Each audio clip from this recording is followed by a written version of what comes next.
Toilets are. If you haven't, if you walk towards the back towards the atrium, towards the doors, before you get to the atrium, if you turn left, you will. If you go down that corridor, you'll find both the ladies and the gents. If you need refreshments during the meeting, hopefully you have seen the machines in the waiting area outside that can provide those to you for a price. Finally.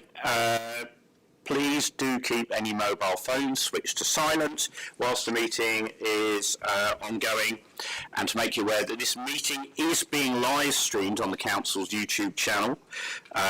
So if at any point you are addressing the committee, please do not disclose any information that you would not want to be in the public domain. Members of the public are welcome to film, audio record, photograph or post about the public proceedings of the meeting. If you choose to do so, I'd ask that you are considerate to other people, particularly in the audience of this meeting. And if you are filming, please do not film other members of the audience. Keep any cameras pointed towards this end of the room. You're welcome to use the Council's Wi-Fi. During the meeting, members of the committee will not access the internet other than for the papers of this meeting. Send or receive emails, text messages or social media posts concerning the business of the committee, and that's so that we can ensure that our decisions are completely transparent and everybody can see all the basis of the decisions that we are making our decisions on. I'd also like to remind speakers, first of all, to use the microphone when speaking, and it's only the audio from the microphones that's captured on the live stream. Please do speak into the microphone, and if you are at any point doing that, remember to press the button on the right-hand side which turns the microphone on. And please also, if you're using a microphone, don't place a mobile device near it or turn it off, as that can create some interference and make the noise quite irritable for everybody in the room. That brings us on to the agenda. So first of all, apologies. I've had apologies from Councillor Edwards and Rose.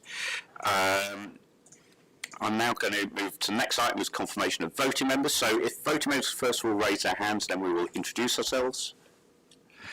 So I'll start. I'm Councillor Richard Livingstone. I'm chair of this committee. I'm also a councillor for Old Kent Road Ward. I'll start at that end. I'm Councillor Darren Mill for North Lulworth Ward. I'm Councillor Emily Tester for North Bermondsey Ward. I'm Councillor Martin Seaton, North North Ward, and Vice Chair. Councillor Michael Sheetu from Old Kent Road Ward. I'm going to ask our officers to introduce themselves, starting on my left. I'm Colin Wilson, Assistant Director for Strategic Developments. Kamil Dolepski, Legal Advisor. Gerald Gola, I'm the Committee Clerk. Dipesh Patel, Head of Strategic Applications. Nathan Young, DNT Leader. Hi, I'm Michael Takaris. I'm Head of Design, Conservation and Transport here at Southwark. Catherine Brenner, Head of Sustainable Growth North. Neil Laubscher, Section 106 and Salt. Thank you, everybody. So next item, notification of any items of business which the chair deems urgent. There's a number of different documents that have been circulated. First of all, we've got the main agenda pack. There was then a supplemental agenda pack, number 1, which contains item 8.2, which is the Elephant Park item. We then had a supplemental agenda pack number 2, which contains the Development Management Report, which is a standard report we take at every meeting, but it does need to be in the public domain, so we have that as supplemental. And apologies that wasn't sent out initially. We then have an addendum report in terms covering late observations, and finally the members pack, which shows the slides that you will see during this meeting. Disclosures of interest and dispensations. Does any member wish to declare an interest or dispensation in relation to any item to be considered at this meeting? I have one. I have an interest in the St Mary Newington site, and that is because I work 2 days a week as part of my employment in a room immediately adjacent to that site, and so therefore I've taken a decision that I think that means I can't take an independent view on this, so I will excuse myself at that point in the meeting. We are therefore going to reorder the items so that we take the Elephant Park item before the Mary Newington item. Councillor Merrill, I saw you indicate. Yes, just for clarity, really, I'm one of the councillors in the H1 site, and also my boy goes to the school just up the road from the Surrey Square School. Just to say that I've shown no views on either of the applications to anyone that I spoke to in the area. Councillor Seaton. I'm also in the same mood as the H1 site, but I've taken no view on this application. I retain an open and fair mind. Thank you very much. Okay. Next we have minutes of our meeting that took place on the 14th of October, which was quite a while ago. But are members happy that those were an accurate record, those of us that were here, which I think is probably just me and Councillor Tester? Yeah, we think that's an accurate... Oh, you were here as well. Sorry, yeah, Councillor Merrill. Yes. So we're agreed. Thank you. That brings us to item 6, the release of funds totalling £7,348,778.62 for a series of key projects. I'm going to hand over to Neil and Catherine to present this item. Thank you, Chair. So yes, this is a report that recommends different parcels of money for a range of projects. They're all bullet pointed out in the recommendation. So the first one is the LGBTQ plus cultural space in Blackfriars. This is a council delivery plan priority project, and it's on our correspondingly. It's a priority for the council, so it already has an allocation of 1.5 million strategic SIL, but additional monies are required to complete the fit out of the space. The second one is Southwark Pensioners Centre, which is also a council priority project that also has an allocation of strategic SIL monies, and this additional money will help to, will contribute to the overall pot for the refurbishment works. The Borough Brunel Museum in Rotherhithe is a much valued asset to the council, and this money will go towards improvements to that venue. The Elephant and Castle Overground Station, that's the National Rail Station.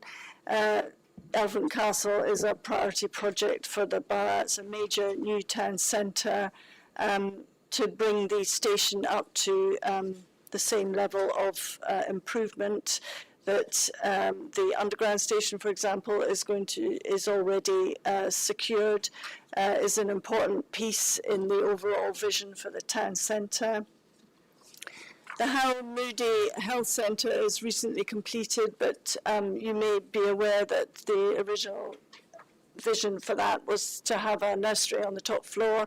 With nursery rules falling, the council's had to put the top floor out for letting, and this monies will go towards the fit out of that top floor.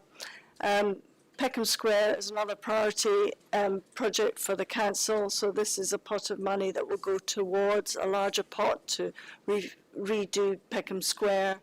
And then there's some education monies going to a number of schools. Each have a need for that money to bring the schools into operational serviceable condition. And then there are, that's it. The three schools identified: Bessemer Grange, Friars School and Tower Bridge School. And those are the identified projects that make up the total. Thank you. Any questions from members of the committee about this report? £7 million that's going to do a lot of good for lots of places around the borough, and good spread there. I think that's about 10 different wards as things going. Yeah, all the monies have been, well, there's a very long table at the front of the report that identifies where all the accrued monies from all the different applications and how they are collated into pots that make these totals on the bullet points at the front. Thank you. For no questions, I'd like to move that Planning Committee agrees to the release of the Section 106 funds totalling £7,348,778.62, which were paid to the Council under the terms of legal agreements pertaining to the planning applications listed at paragraph 1 of the report, towards the projects set out in the tables in the report. Is that seconded by any member? I think Councillor Seaton. We can take a vote on that. I'm going to start with Councillor Seaton. For. Councillor Merrill. Agreed. For. Councillor Situ. For. Councillor Tester. 4. And I'm also voting in favour of that. That motion is carried. And the recommendation is agreed. So that moves us on to item 7, the adoption of local listed building consent order for the installation of solar panels on Grade 2 listed residential properties in the Sutherland Square and Liverpool Grove conservation areas. Michael, over to you.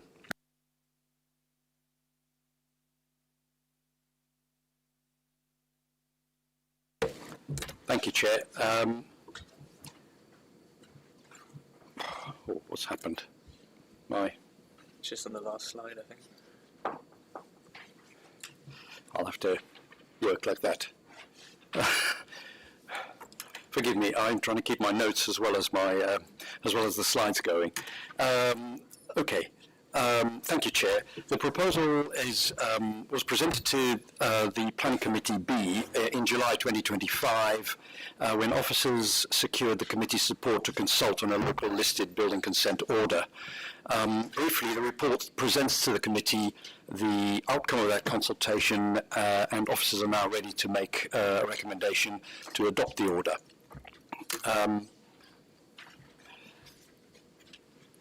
The background to this came about when a residents group in Sutherland Square Conservation Area approached us about the difficulties they face when trying to install solar panels on their properties, many of which are listed. As a group, the residents had considered getting a specialist contractor installer to install the solar panels on a number of their properties and to benefit from the economies of scale. However, if each of them had to apply for listed building consent, they felt this was introduced unnecessary added costs, delay and potential risks. So when we considered this in detail, examined the design of the properties that might be eligible and looked at what other boroughs are doing, and we settled on a local listed building consent order. All the listed properties are on the slide on page 2 of the sort of edition, on page 2 of your pack. But when we looked at all the properties, the ones that were suitable for this turned out to be 28 properties in the Sutherland Square Conservation Area and 13 in Liverpool Grove. So these are the properties that we considered it was possible to install solar panels without causing any harm to the listed buildings. That would be, and they could be covered by the local listed building consent order. So we carried out a consultation process from the 1st of August last year to the end of September.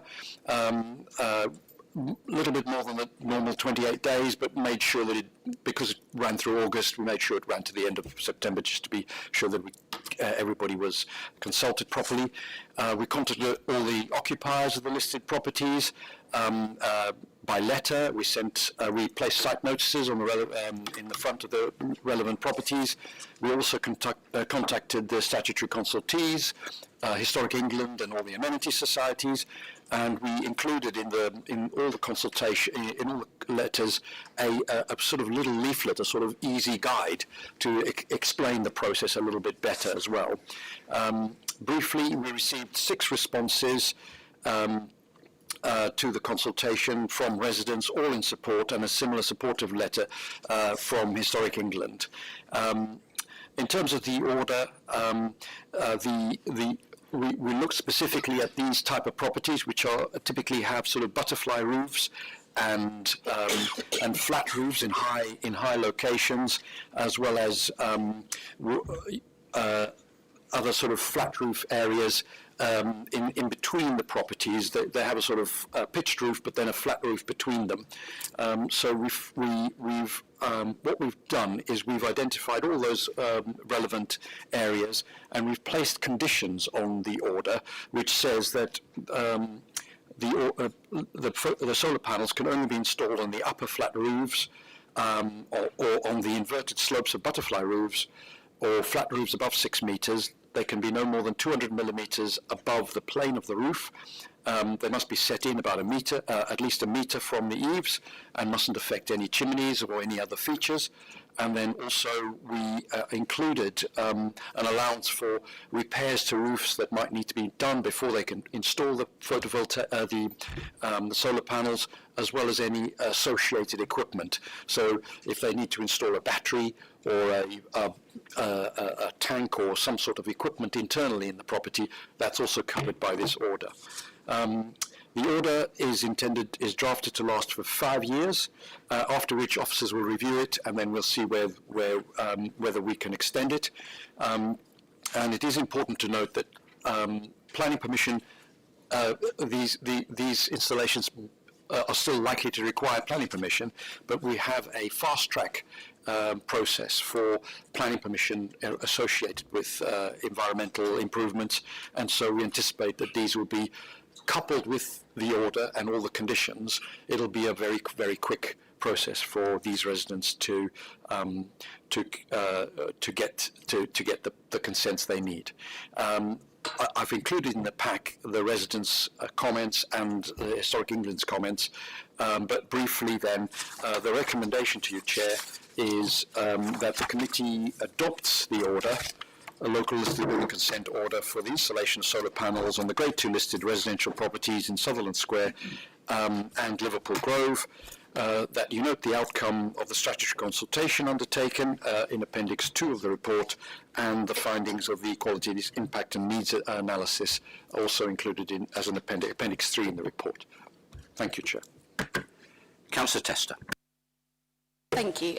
Just as a kind of point of clarification, for the properties that were identified as not being eligible, they would still need to obtain listed building consent. Do you think that this kind of order would mean that sort of sets a precedent that they should be considered for that, or would it be more of a constraint because they've been identified as not being eligible through this process? I was wondering if you just kind of clarify that point for me. They would. What we've done is we've looked at as a quick analysis of roofs and places that would be immediately suitable for solar panels.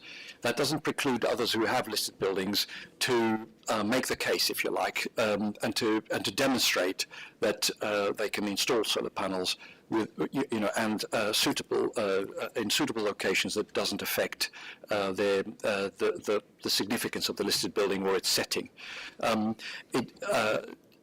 They would be considered on their own merits, and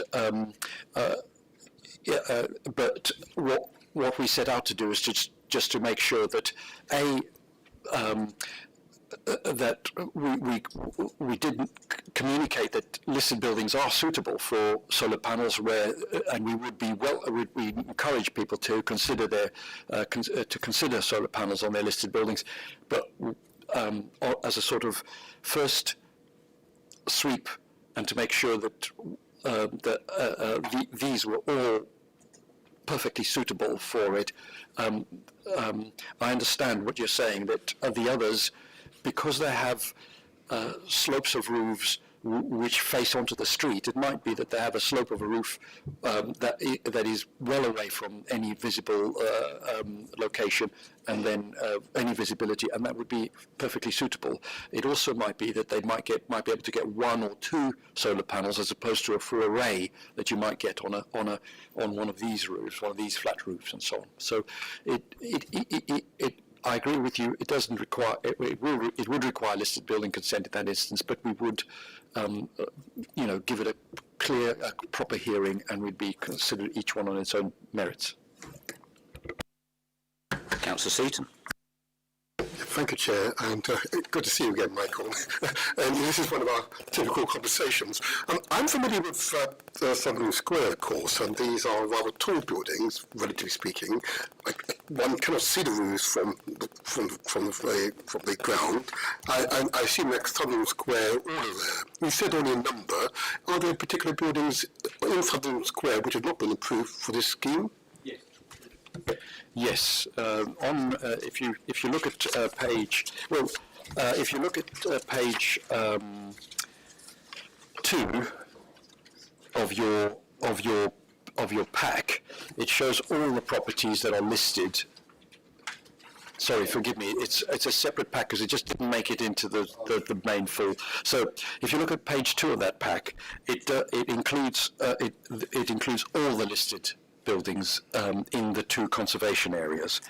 You'll see that there's a little run on Portland Street on the bottom right, and there's another group around the square, just to the right of Sutherland, on the right hand half of Sutherland Square.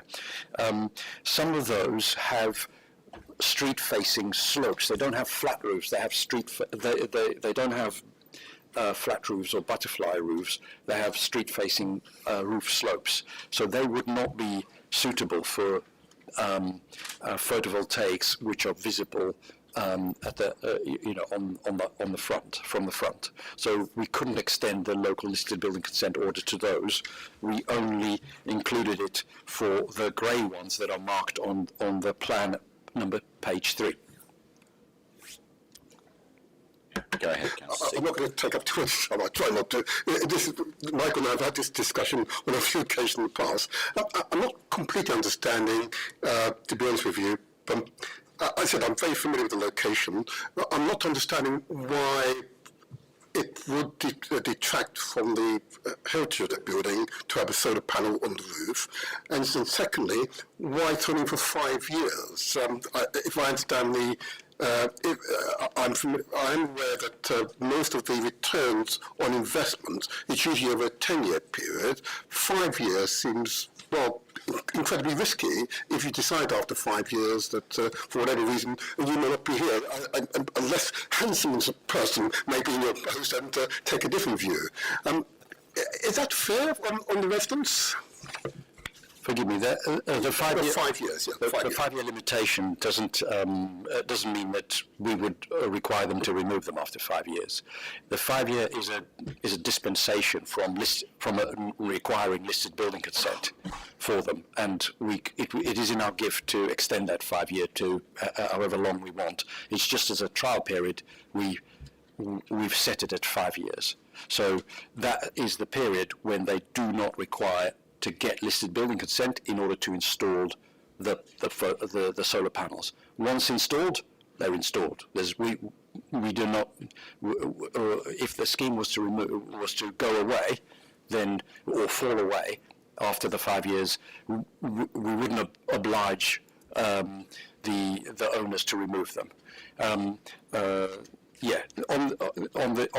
As to the solar panels, we didn't want to get into a situation where there was the possibility that someone could install a solar panel on a street-facing or a prominent, public-facing slope of a roof, and that we could.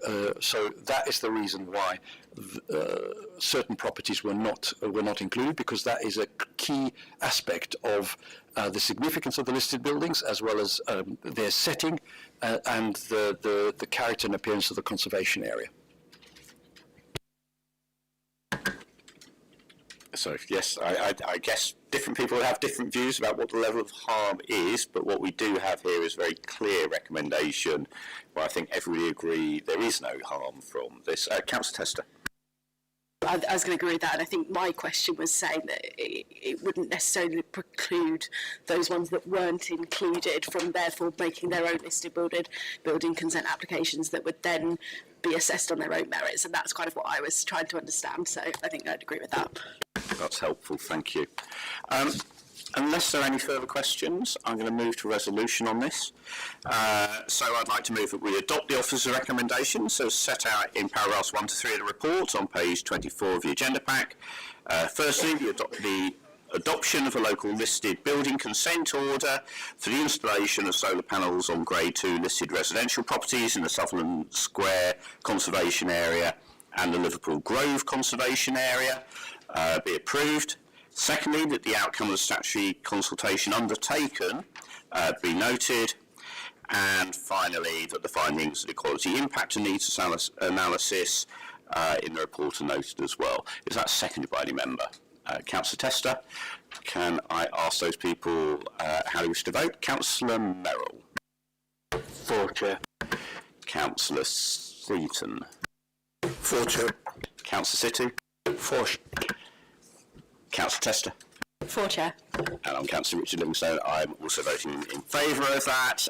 So that motion is carried and a recommendation is agreed. So that brings us on to the substantive items of the agenda around development management. So the next item of business concerns the determination of planning applications. I'd like to remind everyone on the committee on how we conduct our business. First of all, officers will present a report outlining their recommendations and answering questions raised by the committee. Then we'll take representations from the following for no more than 3 minutes each. First of all, the spokesperson representing any objectors to the application. If more than one of you wishes to speak, please work out how you wish to divide that 3-minute time slot between you. Secondly, the applicant or their agent. Thirdly, a spokesperson representing any supporters of the application who live within 100 metres of a development site. And fourthly, a ward councillor representing the area affected by the proposal. So those ward members and those nominated to speak on behalf of the objectors, supporters and applicants who wish to make representations should sit as far forward in this room as they can. That's for ease of communication between the committee and the speakers. Later on in the meeting, that's particularly important for the applicants in case there's any questions that come up through the representations that we need to ask further questions on. Each speaker should respect the comments, should restrict their comments to the planning aspects of the proposal and should avoid repeating any information which is already in the report. The meeting, however, is not a hearing where participants present evidence which can then be cross-examined by other participants. At the end of each representation, the committee may ask questions of the presenter. Speakers should lead the committee to subjects on which they would welcome further questioning. That can be particularly useful if you feel that the 3 minutes that's allocated to you is not enough time to make all your points in full. After receiving all submissions, the committee will then debate the application and consider the recommendation. And just to be clear, this is a council committee meeting which is open to the public, but please no interruptions from the audience. Finally, I'd like everyone present to know that although this planning committee comprises members from different political parties, we are not politically whipped. Our decisions are made in accordance with the council's planning policy, are based on the information contained in the relevant reports together with the consultation responses and any verbal submissions made today. How we approach these applications set out in the development management report that is set out in supplemental agenda 2, and if members are happy to note that report, we can move on to considering those applications. Are members happy that we accept this? Agreed? Thank you. That brings us to item 8.2, which is plot H1 at Elephant Park, London SE1, and I am going to hand over to Nathan to present. Thank you, Chair. Plot H1 Elephant Park, a new mixed-use residential-led development for the last vacant site in Elephant Park. It will deliver 695 co-living units on 79 affordable housing units, all social rents. This is the equivalent of 465 homes, 25% of which would be 3-bed family units, and the rest a mix of 1 and 2-bed units. It will also deliver a new NHS Health Hub measuring approximately 2.3k square metres GIA. Here's now a review of the site looking northwest. The site is outlined in red. Here's the site in context with the wider Elephant Park development. It is the most westerly site near the E&C train station. Here's an illustration of the proposed massing. Block B is towards the back left of the image. It is the affordable housing block. Block A is in the foreground, and Block C is the tallest block on the right. These are both co-living blocks. It is set up as a typical podium and tower block arrangement, similar to many surrounding sites in Elephant Park. 2 rounds of public consultation were carried out by the council, involving site and press notices, and over 2,000 letters sent to neighbours. As a result, 27 comments were received, 26 object and 1 support. The applicant also carried out their own extensive community consultation with over 900 participants through various events, which are detailed on screen and in the submission documents. Previously, an office scheme was granted permission on the site in December 2023 via appeal. During the appeal process, acceptable maximum parameters were established. The current proposals fall within these parameters and is considerably less mass and a more in-keeping design than the previous permission. This overlay demonstrates the massing difference between the proposals. The previous office scheme is in red and the current residential red scheme is in blue. A CGI of the proposal in context with the tall buildings in E&C Town Centre. A view of the proposal from Woolworth Road. Another from Castle Square. This is the ground floor plan. It demonstrates how the development successfully integrates its landscaping with the wider Elephant Park development, including 81 new trees, doorstep play and visitor cycle spaces. 4 off-street blue badge bays have been provided for the affordable housing block. Space has been built into the development to allow larger vehicles such as waste collection trucks to turn around. This removes the need to use Sayre Street to the bottom right as a through road and can be prioritised for pedestrian use as it is currently. Cycle spaces are located on the ground rather than basement for ease of use, and refuse storage is appropriately located for simple collection in close proximity to surrounding roads. This is the podium level on the second floor. Notably, there is landscaped courtyard shared between the blocks, similar to neighbouring sites within Elephant Park. The garden includes play areas, diverse planting, including 45 trees, and a range of seating opportunities. Blocks A and C, the top 2 blocks, would share this area to the north. You see the paving strategy combines those two. And, Block B would have the area to the south, which has the dedicated play.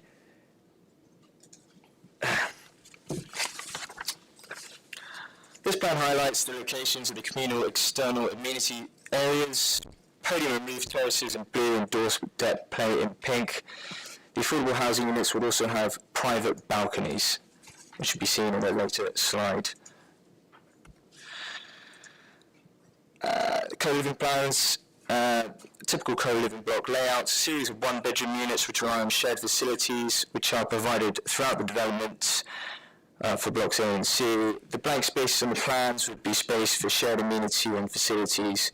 2 stair cores are provided in all blocks meeting fire safety standards. The affordable housing block units vary from 1, 2 and 3 bedroom. All space standards, all meet space standards and all have their own private balconies.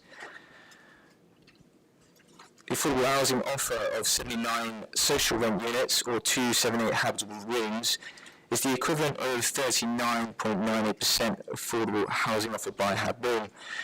This is because the offer is 100% social rent as opposed to it being split between social rent units and intermediate units, which are more financially valuable.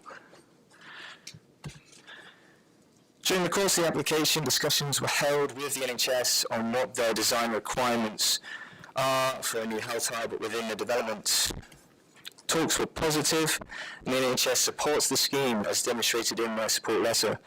Consultation rooms are to be located on the first floor, staff wellbeing rooms on the grounds with natural light access, and clear wayfinding in the lobby with no corners obstructing views in are examples of the positive changes which were discussed. The applicant has agreed to provide the shell and core of the health hub while the council will fit it out in accordance with NHS specifications. These tables show the VSC and NSL compliance levels in relation to BRE guidance. In the left column of each table shows the current proposal's compliant level.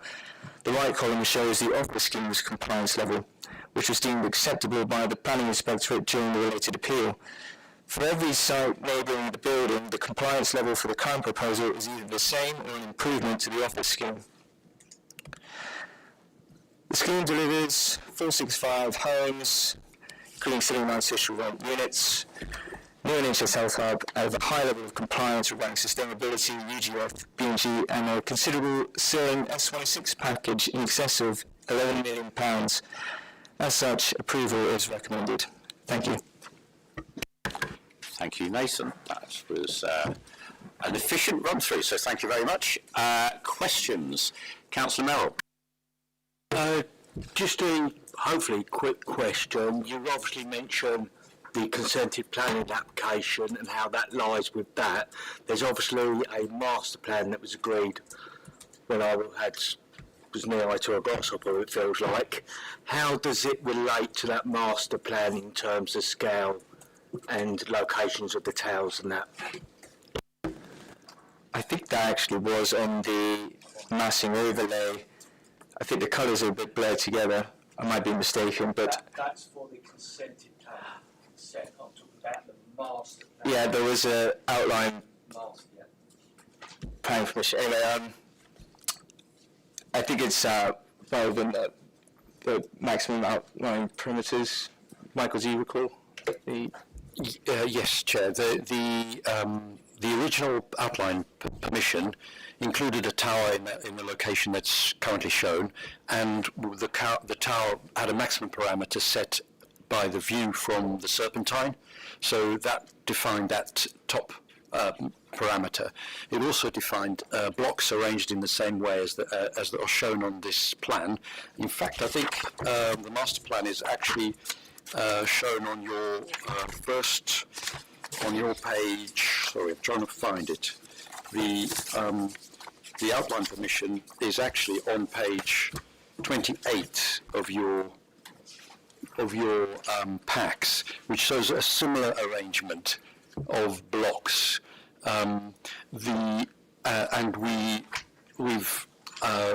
So, long story short, yes, it does comply with that master plan.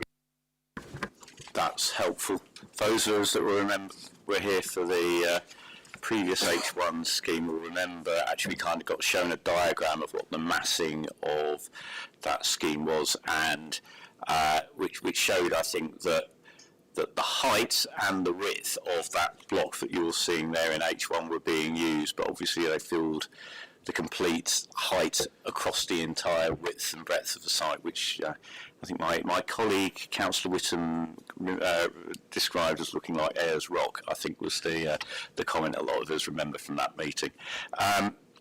But you're saying that this is compliant entirely with the Area Action Plan in terms of the height and massing? It is in line with the outline permission, which was granted 2012, so those principles came back into play here. As you're right, Chair, the permitted commercial development basically took those same parameters and then just squared off the edges and filled in the courtyard. So this is now back to a residential scheme with an open courtyard in the middle and 3 blocks arranged around the perimeter. Thank you, that's very helpful. Any further questions from committee members? I've got one or two, but Councillor Merrill, I'll return to you. just hopefully another quick one that you mentioned. There's some segregated garden area in the Polonium between A, B, and C blocks, and the play area was connected to one particular block or within that area. So how does that relate in? Does the other two blocks meet our policies in complying with the amount of play area we would require them to provide if it's segregated? So the play area is all related to Block B, the affordable housing block. The co-living is all one-bed units, so there would be a lack of families present in general. Any shortfall would be covered by financial obligation. The figure is in the addendum reports. I think it was 146k off the top of my head, something like that.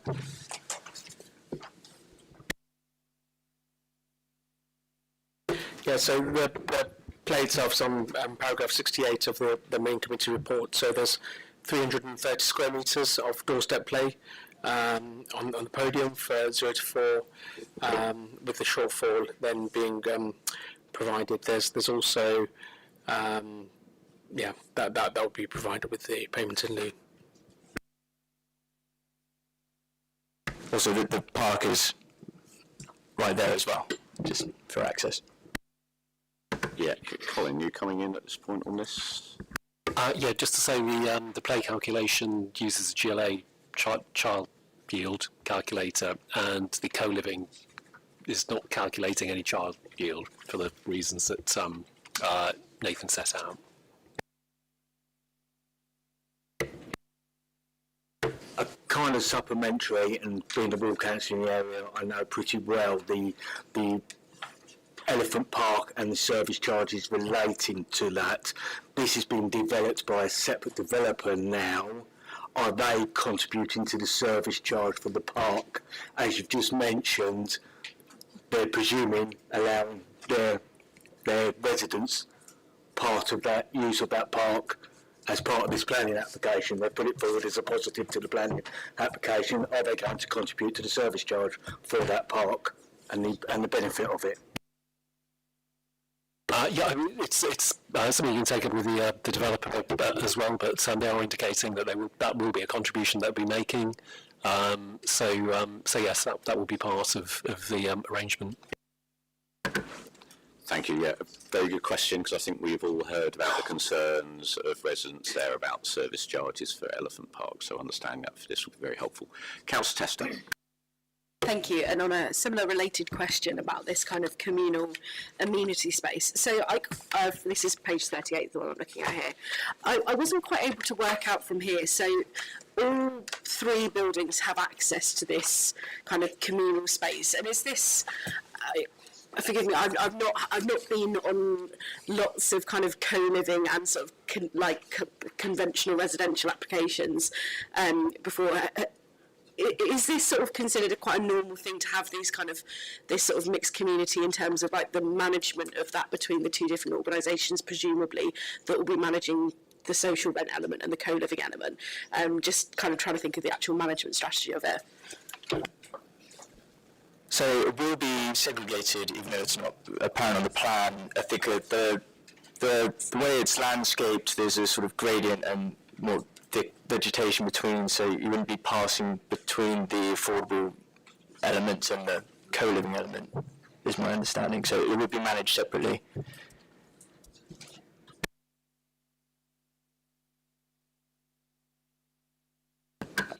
Councillor Seaton. Yes, thank you, Chair. First of all, I think the presentation, I don't think we've got all the pages you presented. I think you went up to page 52, and Restock, although Councillor Tester has been very, very patient with me as I was trying to work it out. No, there are some on the online version that aren't in our printed version. Yeah. So this one, oh gosh, sorry. The one with the affordable homes is not in the printed version that we've got. Yeah, so the tables didn't make it into the printed version you've got. It's online, but the affordable housing tables are in the addendum reports, which do. All right. my real point, thank you for that, and there was some interesting diagrams which I wanted to comment on, and I wasn't at the last meeting where we discussed the original application, but I'm always concerned that I'm familiar with the area of the wind share. These are quite a number of closely packed buildings, and even as you observe this one, there's a massive, obvious wind tunnelling effect. How has that been mitigated in its design?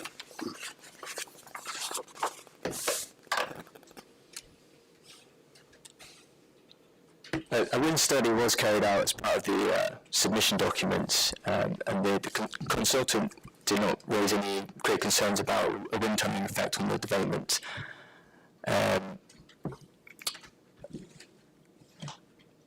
One moment. Yes, so it's paragraphs 138, 139 of the main report, Councillor Seaton.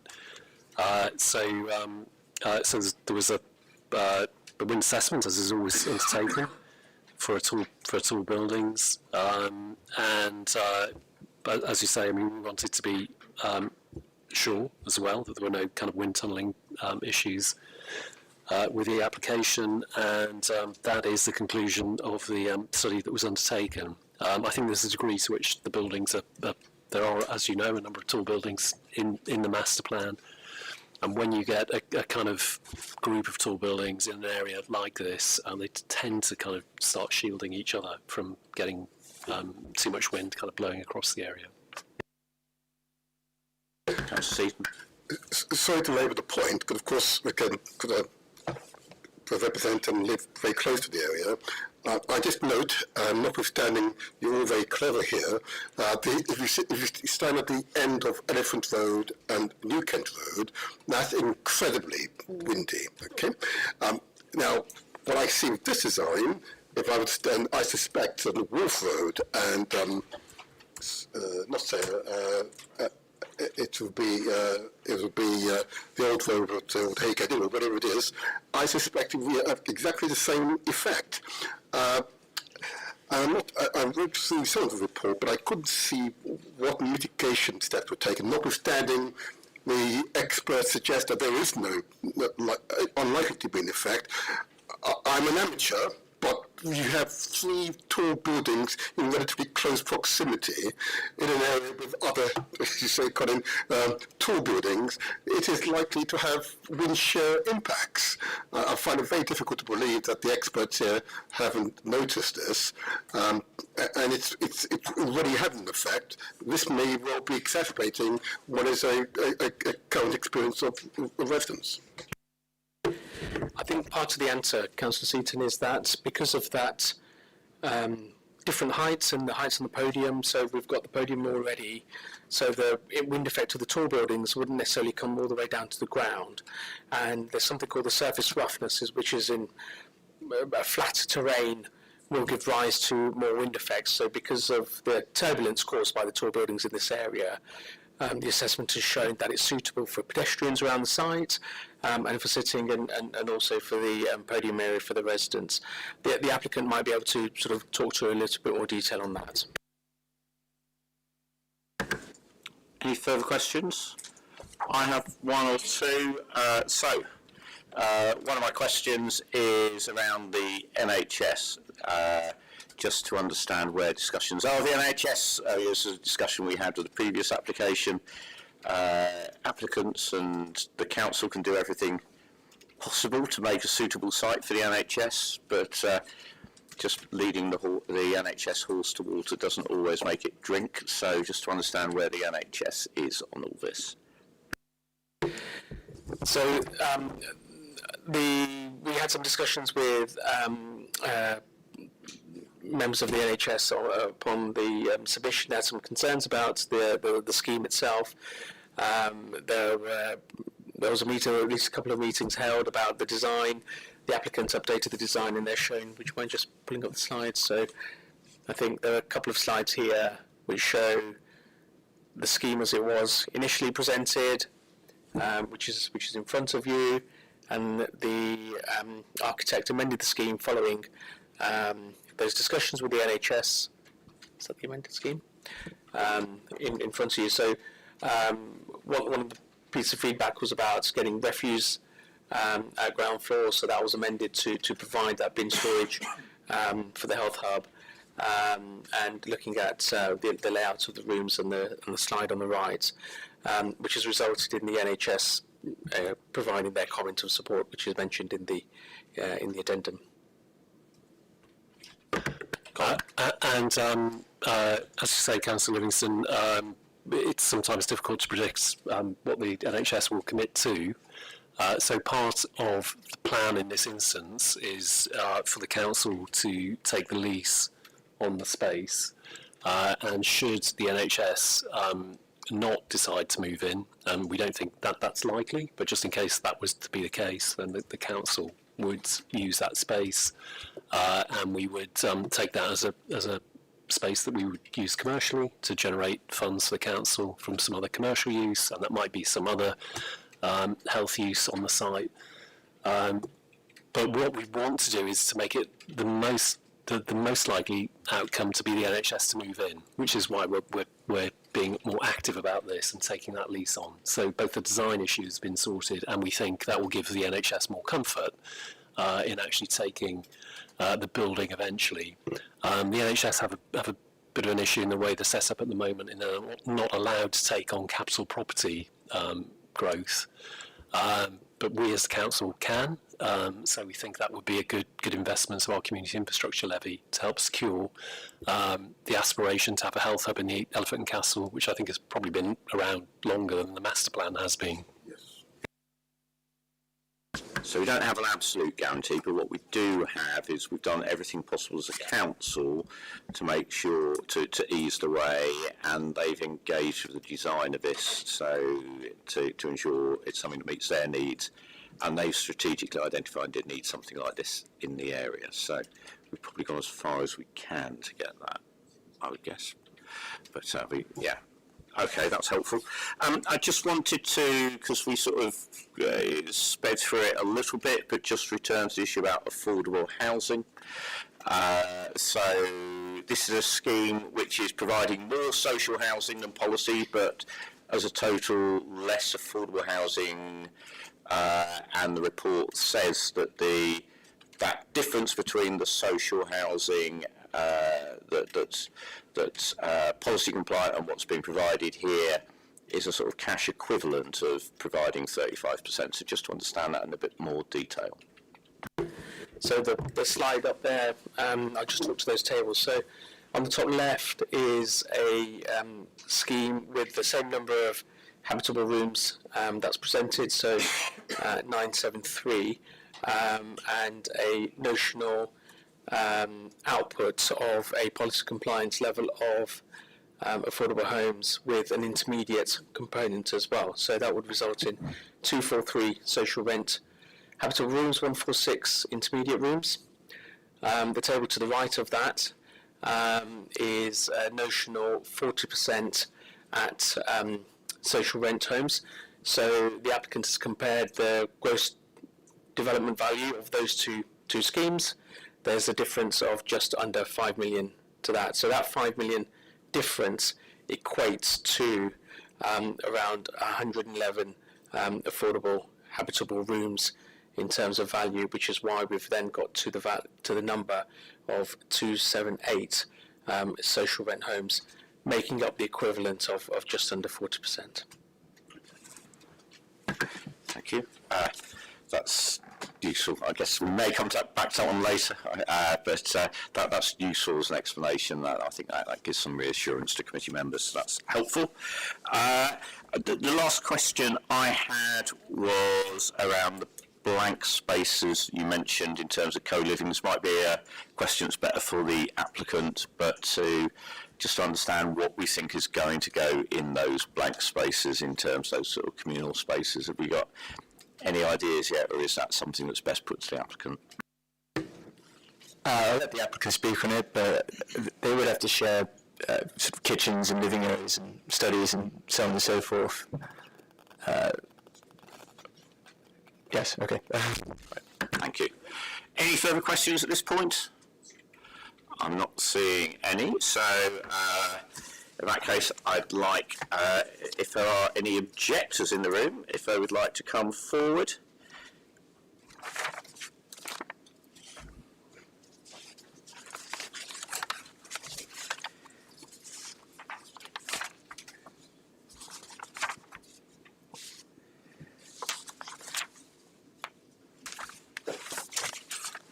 Thank you.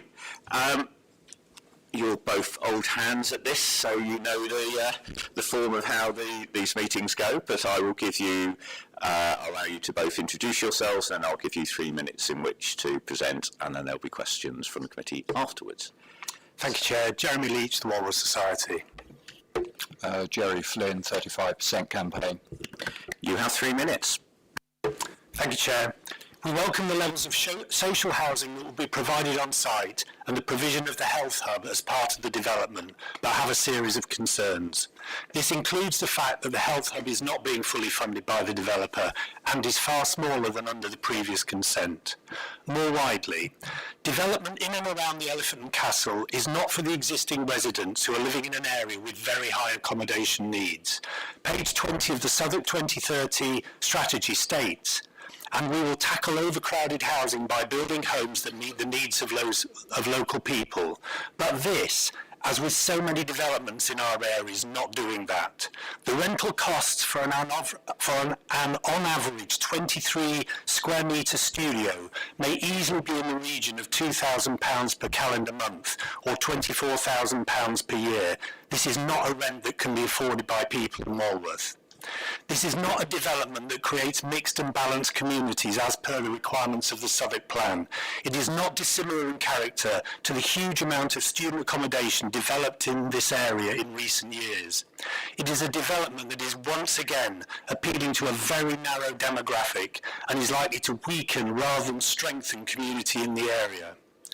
While this is quite deliberately being marketed as not student accommodation, it is very similar in character to the studios for students that are increasingly being built locally and which currently total 4,800 beds in their various stages of development just in and around the Elephant and the north end of the Walworth Road. 2,500 student beds are due to be assessed for approval at the Planning Committee on the 23rd of March. The analysis of consultations responses from the public runs to just 2 pages in the officer's report, and this adds to the feeling that approval of this application is being rushed to meet the needs of the electoral cycle. More consideration should be given to this application rather than it being hurried through. The one comment out of 27 public responses that is supportive of the development is set out by officer in detail. No consideration is given to the detail of the 26 objections. Those concerns focus in particular on, with an absence of balconies, there is no provision for outdoor private space for residents. The massing and design of the proposed 12-storey building facing the park. As currently proposed, it presents what is effectively a plain brick wall to the park. The development's height at this location will reduce the amount of sunlight to the limited amount of park space that is currently available. This sunlight has already been reduced by the development of the surrounding buildings in Elephant Park and the former shopping centre. Finally, the local character of the area is shifting towards a high-rise cluster development with a number of resulting overshadowing, wind tunnel and amenity impacts. Thank you. We are happy to answer any questions in particular about the affordable housing offer. Thank you. That was bang on 3 minutes, so well done. Questions from committee members? Councillor Tester. Thank you for coming along to speak. It's always very good to hear from you. I was wondering if you could tell me a little bit more about your thoughts about the affordable housing offer.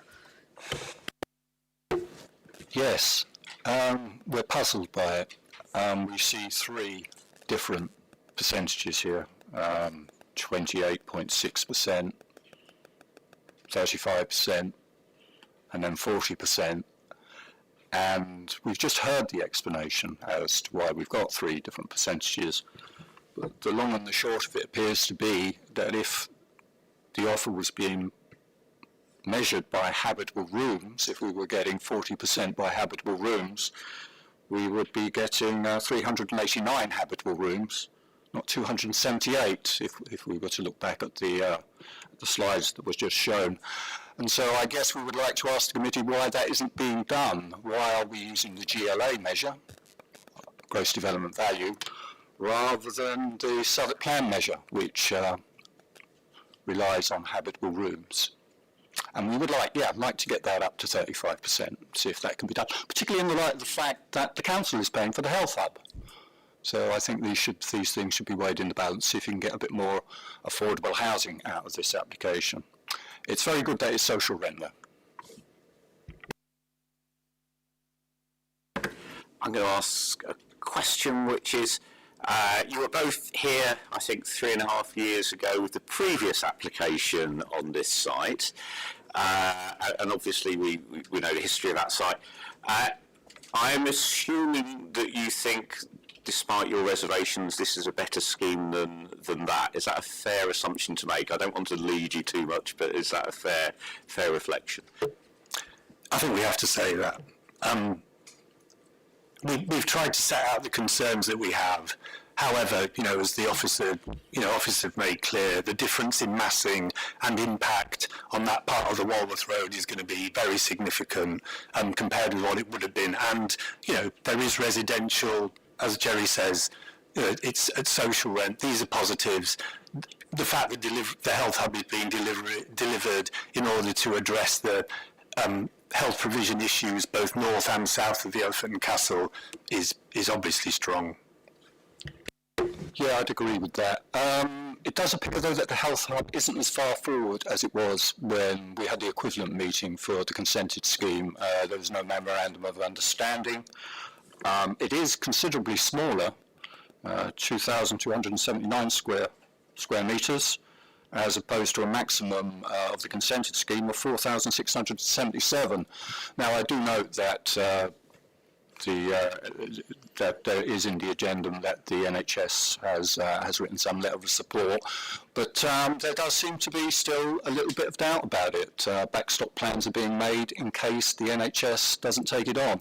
And this health hub, I should say, has been a promise from the very day that the outline master plan application was approved. And it's unfortunate that it's taken. We've got so far to the very final plot of the development, and we still haven't got it. And it's still not guaranteed. It would have been better if it had been secured much earlier on in the process, but it hasn't been. So I think everything should be done now to make sure this chance doesn't slip away again, but to get the very best health hub that we possibly can. Thank you. Further questions? Councillor Seaton. Thank you, Chair, and it's good to see you both again. Can I just go back to the question of the affordable homes? And maybe, Jerry, we know each other for a while.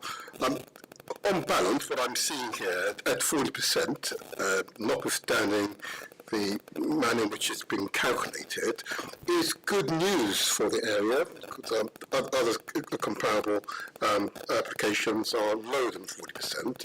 It's above policy. It's a win for us locally, isn't it? 35% is a minimum. I think we should remember that, and Southwark has a strategic target of 50%. It's how you measure it, I guess. Yeah, it's better than less, but it would be better still if there was more. And I think, given the values that these schemes generate, we should be getting more. 50% should be the measure. Yeah, Councillor Seaton and then Councillor Tester. Thank you. This is most probably one of the very remaining planning applications that I'll be involved in, and with yourselves, Jerry. I did want to pick up on the question of the health hub, and I would agree with you. It was part of the early discussions. That's absolutely right. Do you not accept the fact that it's the NHS who ultimately will manage the health hub, and it's the NHS that has to make that decision?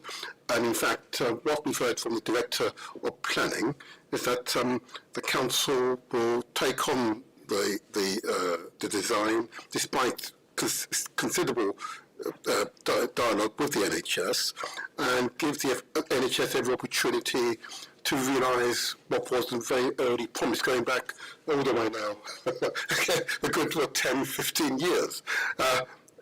That's, again, a win for the communities, is it not? Yes, I'd agree with that. Of course, I couldn't disagree with that. But it's not the NHS responsibility to deliver this health hub. It's Southwark Council's. It's in the S106 for the Outline Master Plan. It's Southwark Council's responsibility to deliver it, and if it's not delivered, it will be Southwark Council's responsibility, nobody else's. Councillor Tester. Thank you. Moving on to a slightly different area, you kind of mentioned wind in your sort of opening statement, and obviously we've heard kind of from our officers that there aren't any kind of concerns about it, but I have to say I would agree with Councillor Seaton as someone that wanders around the area quite often. It is very windy there. I've tried to cycle down and through Elephant Park sometimes, and it is incredibly windy. I've nearly been knocked off my bike on a really windy day. So I was wondering if there was sort of anything that you could kind of point us to in terms of sort of any kind of community evidence on that point. Yes, I'm afraid it's not quantifiable, and I'm afraid it is anecdotal. But you know, I mean, we all walk around that area, and there are times where, in certain locations, based on the prevailing wind, especially around the towers, and you know, I mean, you know, those streets as you come off the New Kent Road, and then as you move towards Rodney Place and stuff, and the concern is that unless these things are mitigated properly and exactly as as we've been talking about, and I think it's really great that you can have the opportunity to interrogate the applicant about those mitigations, then I do think there's an issue, and I do think it's a particular issue, when the amenity of the park is such an important of what's been retained over all these years. So I do think doing all you can to ensure the park becomes as pleasurable a place to spend time as possible is really important. So yeah, thank you for taking that further into consideration. Councillor City. Thanks again for kind of sharing your thoughts with us about kind of the different aspects of the scheme itself. I mean, it's very clear. I think we're all in agreement that there are strong parts and there are parts which are of concern. I think for us at the end is to try to kind of, in an essence, decide whether the good outweigh the kind of bad side of it. But of course, what we can also look at is whether there are some low-hanging fruit or something additional that we can think about that which is achievable today itself. So it'd be really good to hear your thoughts on whether there are things that perhaps we could kind of look at today that is achievable as part of a position to grant the screen. I think I could only repeat what I say about the social housing, social rented housing. Yes, it is better, obviously, than the previous application, than a consented scheme. That was an office block. And yes, it is good that we are getting 100% social rented housing. But I don't think we are in a position to do anything other than to maximise whatever we can get. And I think, if you're looking for my advice, I don't know if it's low-hanging fruit, but I would certainly give serious consideration to getting up that social rented housing to 35% as it's measured by the Southwark Plan by habitable room. Can I just really quickly add one thing, Councillor? So thanks very much for that question. I mean, this will sound. I mean, I think as Councillor Testers and other people have picked on, I think the overall feeling of enjoying the park's really important. I think you might want to just look at that and whether the mitigation is good enough. The other thing I'd say is last meeting, Bywaters, a company called Bywaters, came to the Walworth Society meeting with another co-living development in West Walworth, another, not as large as this, but another significant development. And what we talked about with them was the idea of what can residents who could be transient give back and gain from the area. And I think they were surprised at the idea of, because they were saying there's going to be young professionals principally living in the development. We said, well, what strategies have you got for them to engage with the area, become part of the community, and not necessarily to give something back, but to take part and see what you feel about living in the area. So I do think there's I think there's potential work, in engagement and just trying to make it more than people have come to a high P-Tal area around the Elephant, and it's really convenient, and it was a good place to live for a couple of years while they had while they were growing their careers, that there's something more permanent can be developed. It could be mentoring around jobs, it could be all kinds of things that the high need area of the Elephant and the Walworth area has that could address some of those things. So I think I'm sorry it's a bit more qualitative and I can't put a finger on it, but I think there's something that could be gained from this development, and the whole principle of co-living, whereby work is made to engage those living in there with the area in a very positive way. Thank you. Some interesting points there for us to pick up later with the applicants. Any further questions from committee members at this stage?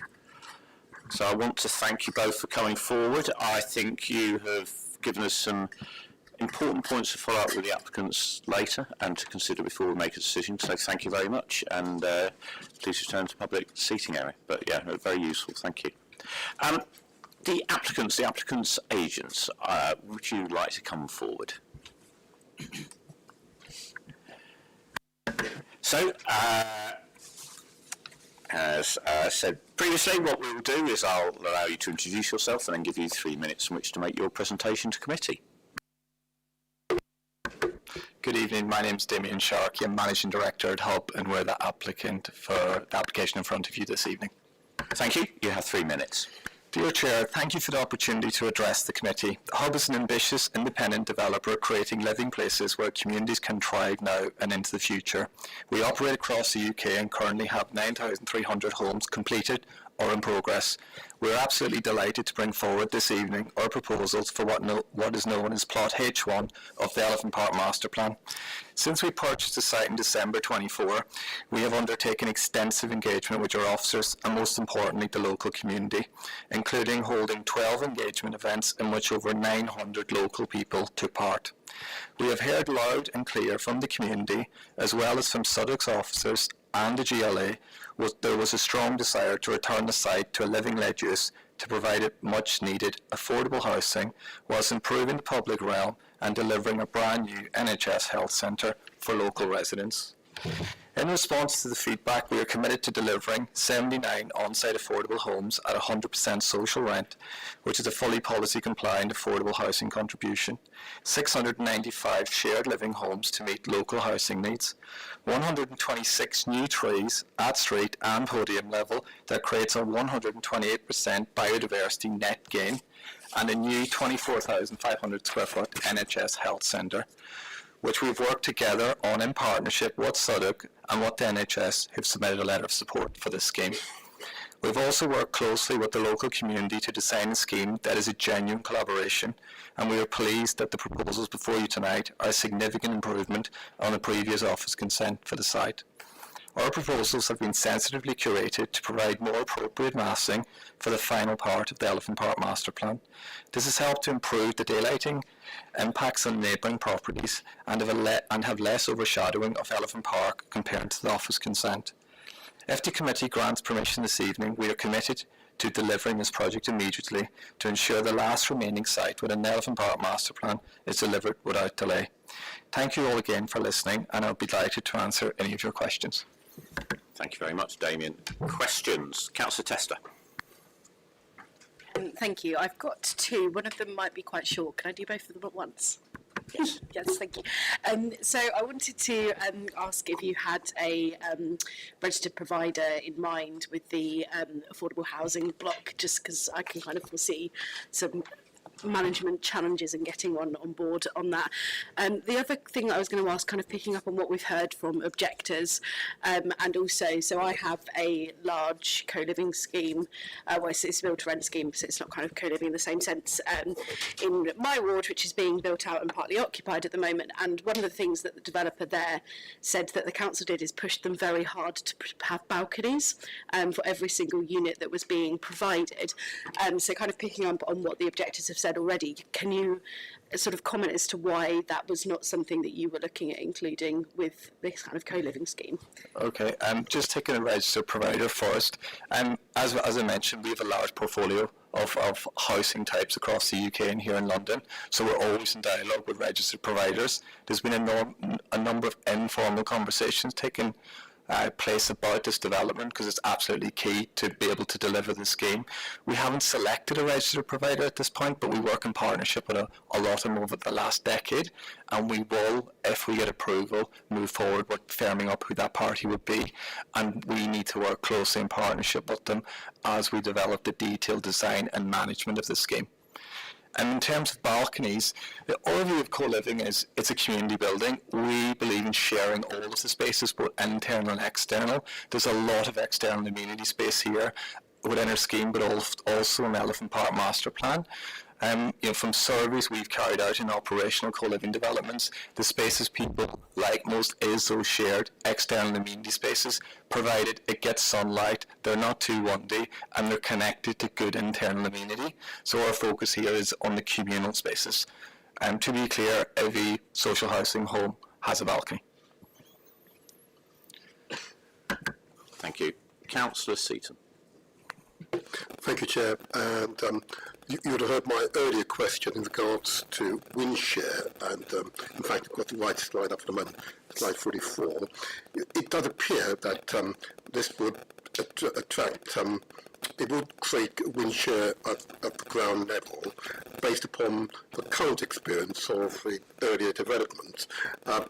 What would you say to that, and what can you do to mitigate wind shear effects at the ground level? Yeah, so firstly, this scheme has been designed to consider the microclimate from day one. This scheme has been built physically and placed in a physical one model twice during the development of the scheme. So the scheme design is very much informed to ensure we don't create dangerous environments on the ground floor of the podium or the roof. This scheme, the maximum recorded comfort conditions are strolling, which means there's no risk. Someone can comfortably, on the windiest day of the year, stroll around this building without feeling one pressure or feeling an uncomfortable environment. So the scheme has been tested. We are planting 81 new trees on the ground floor. That is contributing to that kind of more positive environment and minimising wind impact. In addition, we have another 45 trees on the podium, which is also helping create a more comfortable environment. But to be clear, it's been tested, it's been in twice, and the reason it went in the second time was to check the design changes we made as a result of the findings from the first test. Councillor City. Just following up on my questions to residents living in the area in terms of kind of what are the ways in which we can make this scheme even better than it is itself. And you've had a suggestion that actually some of the issues we have with schemes of this nature, not just of this nature, but obviously with student schemes, is how do we integrate residents who are transient within the community? How do we integrate them with other residents within the community? Have you got some thought about what your plans are for that? And if you haven't, can you commit to doing more in relation to that? I think in terms of that connection with the community, like we don't want to build a building where we have four walls that turns us back in the wider community. The reason we acquired this site was because of the amazing place that Elephant Park already is. So we want our residents to be part of that and the wider Elephant and Castle area. How we go about that is how we manage our buildings. These buildings are professionally managed, a 24/7 concierge. We have community liaison officers that go out in to talk to local retailers, talk to local communities, feed that back into our tenants and look to create partnerships. So it really benefits us to reach out, understand what's in our community, support that, and then make the connection between our tenant and those local offerings. So we, as a developer, but also as an asset manager or management team on site, the first thing they'll do 9-12 months before anyone moves into this building is reach out to the local community. Michael, do you want to follow up? Yes, no, that's good, but it's not as much measurable. It's just my concern. It's probably what everyone would say your position. I'm just looking for something a bit more concrete. That's why I was asking. So I don't know whether I don't know whether you've given thoughts to actually working with or funding some of the local organisation to do some work with your residents. Yeah, that's something like as part of our kind of OPEX we put into this. There'll be a small amount to work with local charities, local community groups. But given we have to do RIBA Stage 3, Stage 4, Gateway and deliver this scheme, identifying those partnerships now is almost impossible. We need to wait to near the time and identify who we're going to partner with locally, what the partnerships look like. But what I can commit to is in our other schemes we've delivered over the last 15 years, and we've delivered almost 4,000 homes now. We have local partnerships from supporting local facilities for new mothers to supporting nurseries. They're all different in our different schemes, but they get identified at the time. I know I can't sit here and give a concrete commitment now because it won't be real and meaningful until we open the doors and our residents move in. And what's the timescale for that? When do you think people are going to move in? Well, we're to build a scheme of this scale is 3 years, so we're 4 to 4.5 years away from our residents moving into this building. Okay, all right, that's helpful.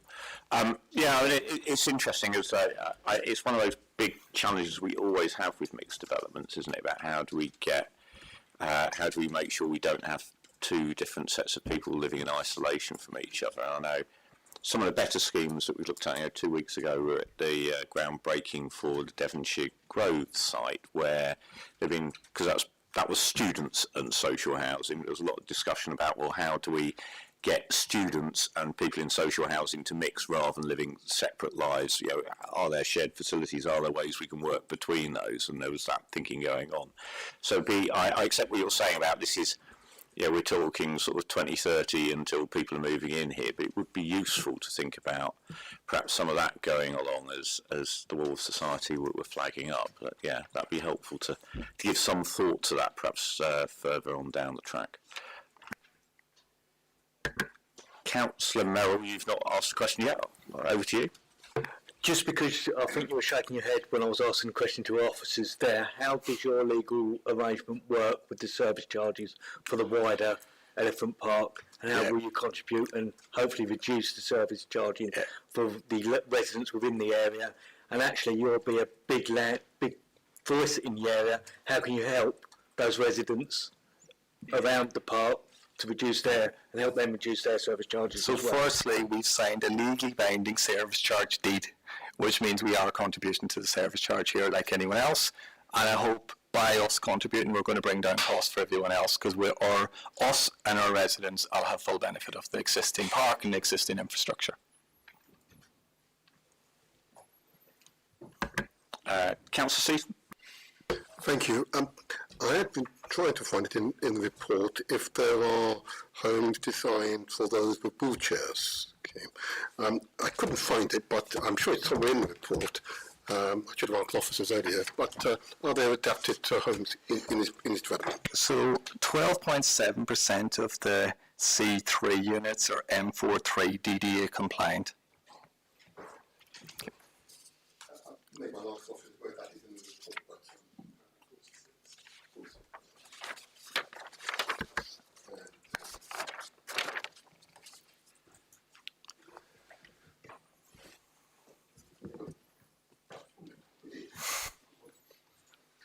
Thank you again. Thank you for that response. And my last response has to do with the design and the question of the balconies. And going back to your response to Councillor Tesler, it has been a feature across the Elephant Park that the vast majority of dwellings have balconies. Okay, yours will not, for the most part. Okay. Is there any possibility of maintaining consistency of approach in this area? Because it is viewed as being despite the fact the park is relatively enclosed, it is nevertheless improved quality of life. Is there any possibility to increase the number of balconies? I think it's important to note that this is the first co-living development on the Elephant Park master plan. The rest of the homes there are C3 homes. There's a requirement to have balconies, or C3 homes will have balconies. but I also want to note our co-living homes are homes rather than rooms. They're bigger in size than a lot of co-living schemes I would assume you've seen, but bigger in size than the GLA minimum standards. We believe in creating those larger homes and having them 4 or 5 square metres bigger, creating that internal space, and in designing the facade in a way that you can open and bring the outside in. That's our strategy rather than creating balconies here. Not everyone wants a balcony, and if they do want external space, we've got ample amount of external space in this development. And that's ignoring the park right in our doorstep.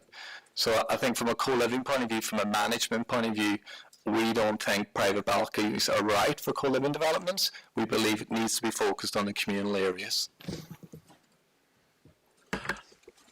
One of the questions I asked officers earlier was just to understand what was happening in these communal blank spaces that were there in co-living. So yeah, just I don't know if we could get a relevant slide up, but if you could just sort of talk us through what the ideas were. I accept that you're at a stage where you're not going to sort of absolutely commit to how every single room is being used, given that 4-year lead-in period you're talking about. But yeah, to give us an idea about how those might look and what facilities might be offering co-living residents. So what I can say for certain now, the co-living amenity included gym, co-working, dining areas, kitchen areas, a wellness facility. So that's a certainty. Those facilities will be in our development. Then we will carry out a research-led piece of research to gather what actually do tenants who live here want in their developments. So we may include a library, we may include a library of things, sharing facilities. There potentially could be a cafe here that's for residents but also open up to the public. We'll have various lounges in here. So this, as I said, those first 4 or 5 items are definite and essential for a successful co-living development. The rest will be decided at a later date. Thank you. And you'd have heard from the objectors their concern that the council is not getting our social housing here. Just to hear your comments and views on that point. Are we being a pushover as a council to you? I can say, as a developer of our scale, this is the only development that we're getting anywhere near to 40% affordable housing or 28.5% social housing at the minute. I think we've worked extremely hard, and Southwark offices have pushed it very hard and been crystal clear with us from day one. Unless we're hitting these affordable housing numbers, in addition to delivering the NHS facility, the scheme will not be supported. So we came in day one, the viability position has worsened in that period, and it is challenging, but we're committed to delivering it. All of our schemes, we deliver all our schemes, they always have positive social and environmental impact, and we believe delivering schemes with positive social impact, and that includes delivery of affordable housing, pays off in the long run, and creating mixed communities is essential. So it's been a huge challenge financially to get here, but we've got a scheme that is viable, is deliverable, and the combination of the co-living and social should create a great community that we can be proud of in 4 years' time. Okay, you've used one of those interesting words about viable. So yeah, we often have discussions at this committee about viability. So the report, I think, says that in strict terms, in terms of how we look at this isn't strictly speaking viable, but you're taking the view that commercially for you as a developer it is. Do you want to sort of just talk about it a little bit further? So along with our funding partner, we're taking a long-term view. You have to take a long-term view in living today, but as a business over the last 15 years, we've always taken long-term views.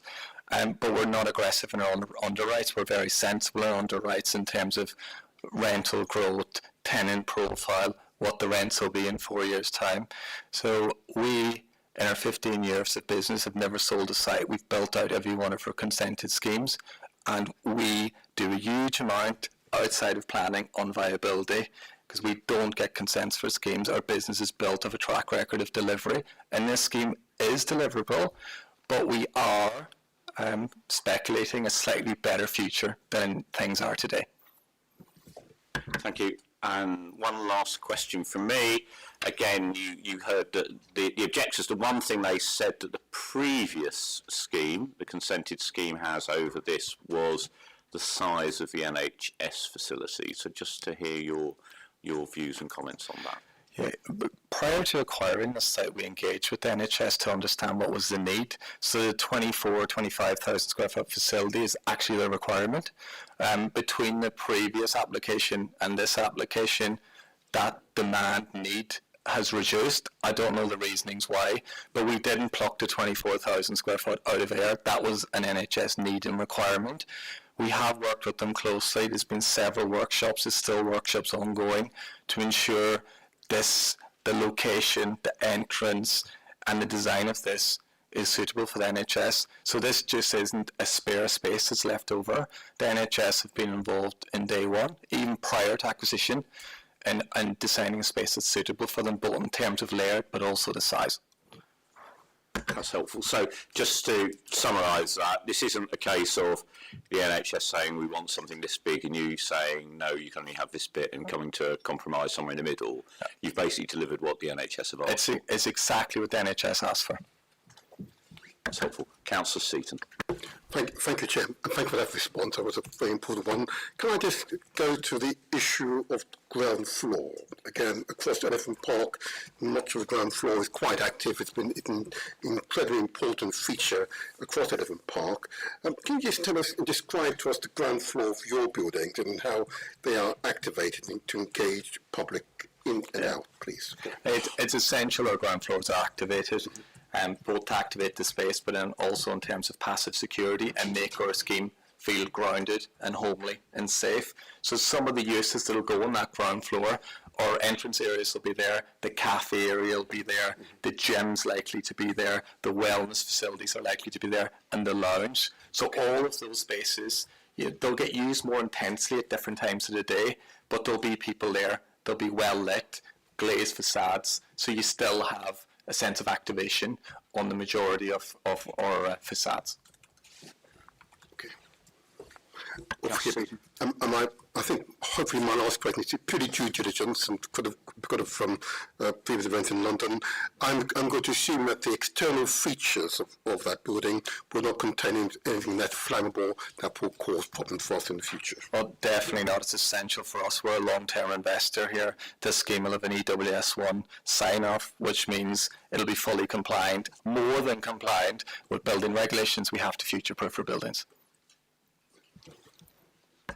Thank you. I'm not seeing any further questions being indicated, so I'd like to thank you for coming forward. That's been very helpful. If you'd like to return to the front row, just in case any further questions we might ask you later on in the meeting. Thank you. See how we go, but thank you very much.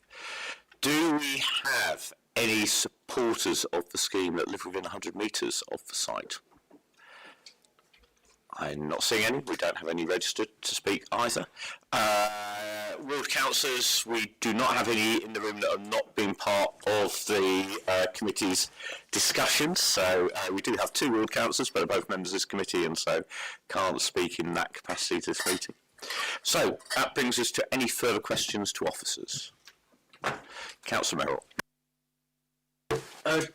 Just want to clarify the calculations on the private amenity space and loss of the balconies, and is there any forthcoming monies that will be coming from the lack of balcony there, or is the external space that's the communal area sort of like equal to having the balconies and the communal area that would be allowed, have to be provided for this amount of space, these amount of rooms, habitable rooms?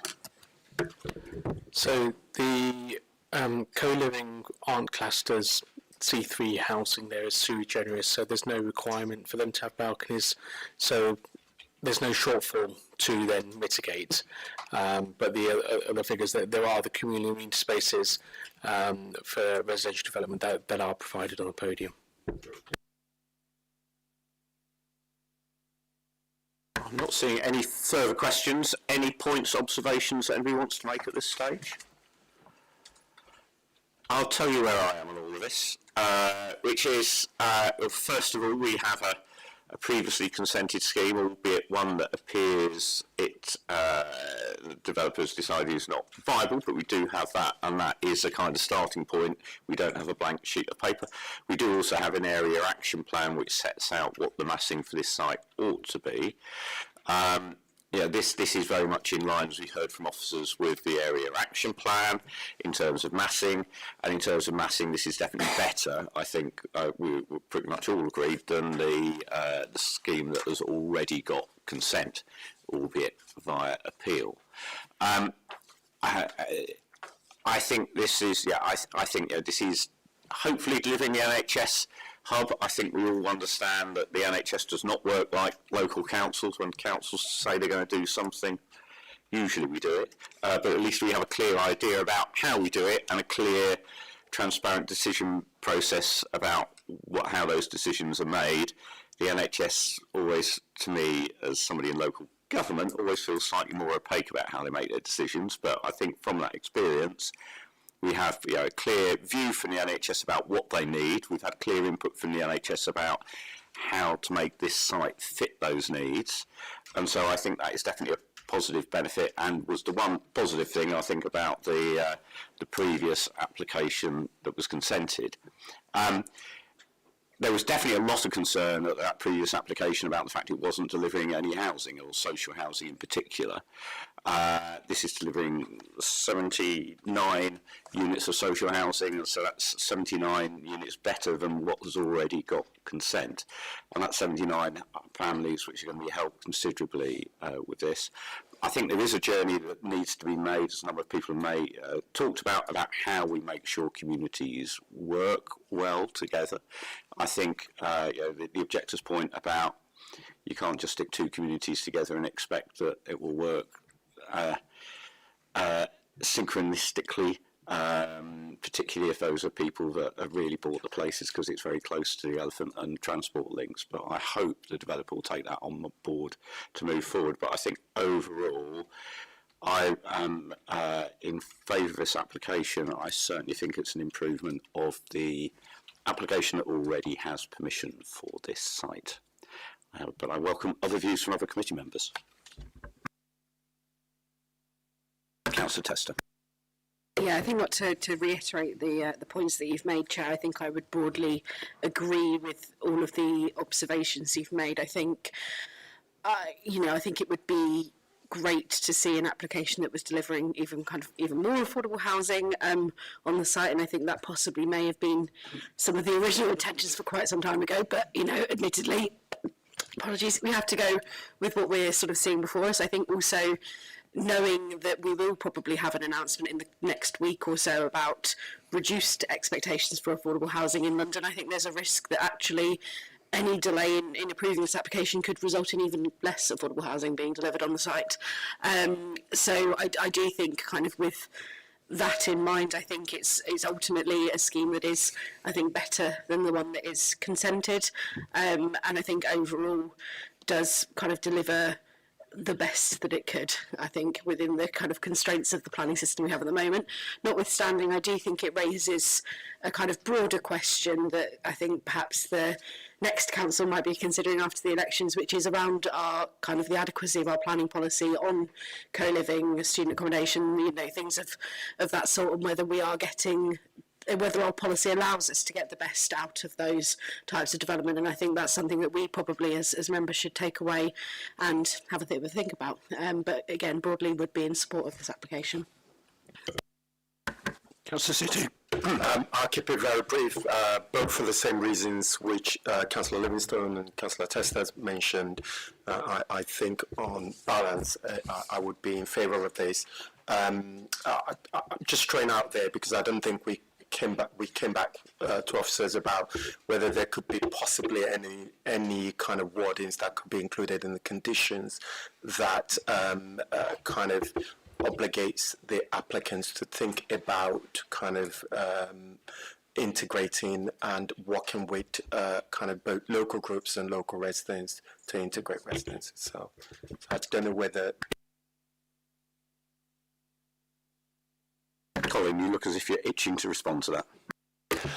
If the applicant was agreeable, we could put an additional obligation in the 106 about having a strategy for investigating the kind of integration with the new co-living community, with the wider community, picking up on some of the points that Damien raised about integrating both with the businesses and retailers, but also with local residents and community groups. And it could be worded, details to be confirmed, but it could be something that, could be developed maybe 6 months out from completion. And it could be, something that sets out more formally the aspirations that Damien set out earlier as part of his presentation. And I think I'm seeing the applicants nodding at that. That's fine, thank you. Okay, in that case, we will add that as an additional condition if we decide to approve this. Any further comments from members of the committee? Councillor Merrill. Just a quick comment, which is, this has been a 20-year jigsaw puzzle of applications, master plans and everything going forward. 16 years I've been a councillor going forward. We were talking about 7 or 8% affordable when I first was looking at here. Now we're going 40%. I've never seen a planning application come through that's been perfect.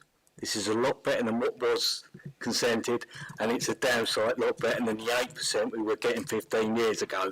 So in those terms, as this is my final planning committee, I'm glad in a way the final piece of the jigsaw puzzle of the Haygate has been maybe being approved here tonight.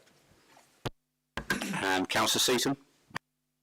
It's always a pleasure to go after my colleague, Councillor Mayor, and I share his views and sentiment on this particular application. This is the end of a journey, and I've, just before you speak, I'm just going through the area vision, and this is very much in line with that area vision.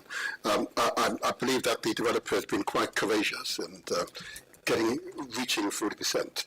I think been quite courageous, and I'm grateful for that. And I'm grateful for that. I would have resisted every minute of the way otherwise, but absolutely grateful. My only concern with it was, and notwithstanding the applicant's indication that it's a 3-4 year build out, that it actually we get on site as soon as possible. Okay. At the moment, this is a large site which remains open and potentially for crime and so on. We just want you to get on with it. Thank you. There you are. Thank you. I think everybody has made a contribution on that then. So I would, with the addition of that condition we talked about in terms of that plan, in terms of how we, Section 106 agreement, I'm going to leave officers to come up with the appropriate wording for that, but you've got a very clear steer from committee about what we expect that to state. I would like to move that we adopt the officers' recommendations as set out in paragraphs 1 and 2 of the report on page 3 of the supplemental agenda pack. Number 1, firstly, the planning permission is granted subject to conditions set out in the report and the addendum report and what we have just discussed, and the applicant entering into an appropriate legal agreement and referral to the Mayor of London. And secondly, that in the event of those requirements in paragraph 1 above not being met by the 17th of September 2026, the Director of Planning and Growth be authorised to refuse planning permission, if appropriate, for the reasons set out in paragraph 149 of the report. Does any member wish to second this? I've seen Councillor Seaton. We'll ask every member how they wish to vote. Councillor Seaton. For, Chair. Councillor Merrill. For, Chair. I'm going to take Councillor Tester this time. For, Chair. Councillor City. For, Chair. And I'm Councillor Richard Livingstone. I'm also voting for the motion. The motion is carried, and the application is granted. Okay, thank you, everybody. We will take a brief break, I think, at this point, before we take the St Mary Newington close item. But I will also vacate the chair at this point and hand over to my capable colleague, Councillor Seaton, to take over for the rest of the meeting.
now move to item 8.1, that 42 St Mary's Newington Close, Surrey Square. That's pages 83 to 226 of the main agenda pack and pages 1 and 2 of the addendum report. Can I first invite the officer presenting the report to go ahead.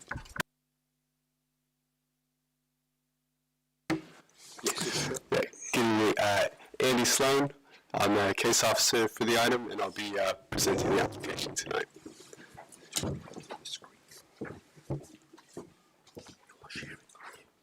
Yeah. One moment, let me get the presentation up on the screen.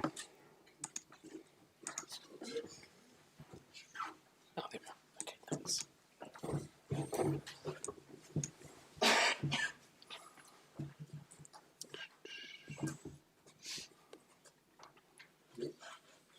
Yes.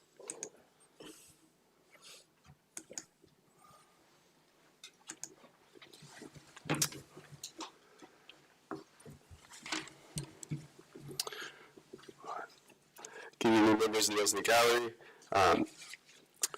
Tonight we'll be presenting a proposal by Southwick Charities for demolition of an existing 41-bedroom almshouse and the creation of a new 71-home almshouse plus 4 guest bedrooms in a 2-bedroom housekeeper's flat.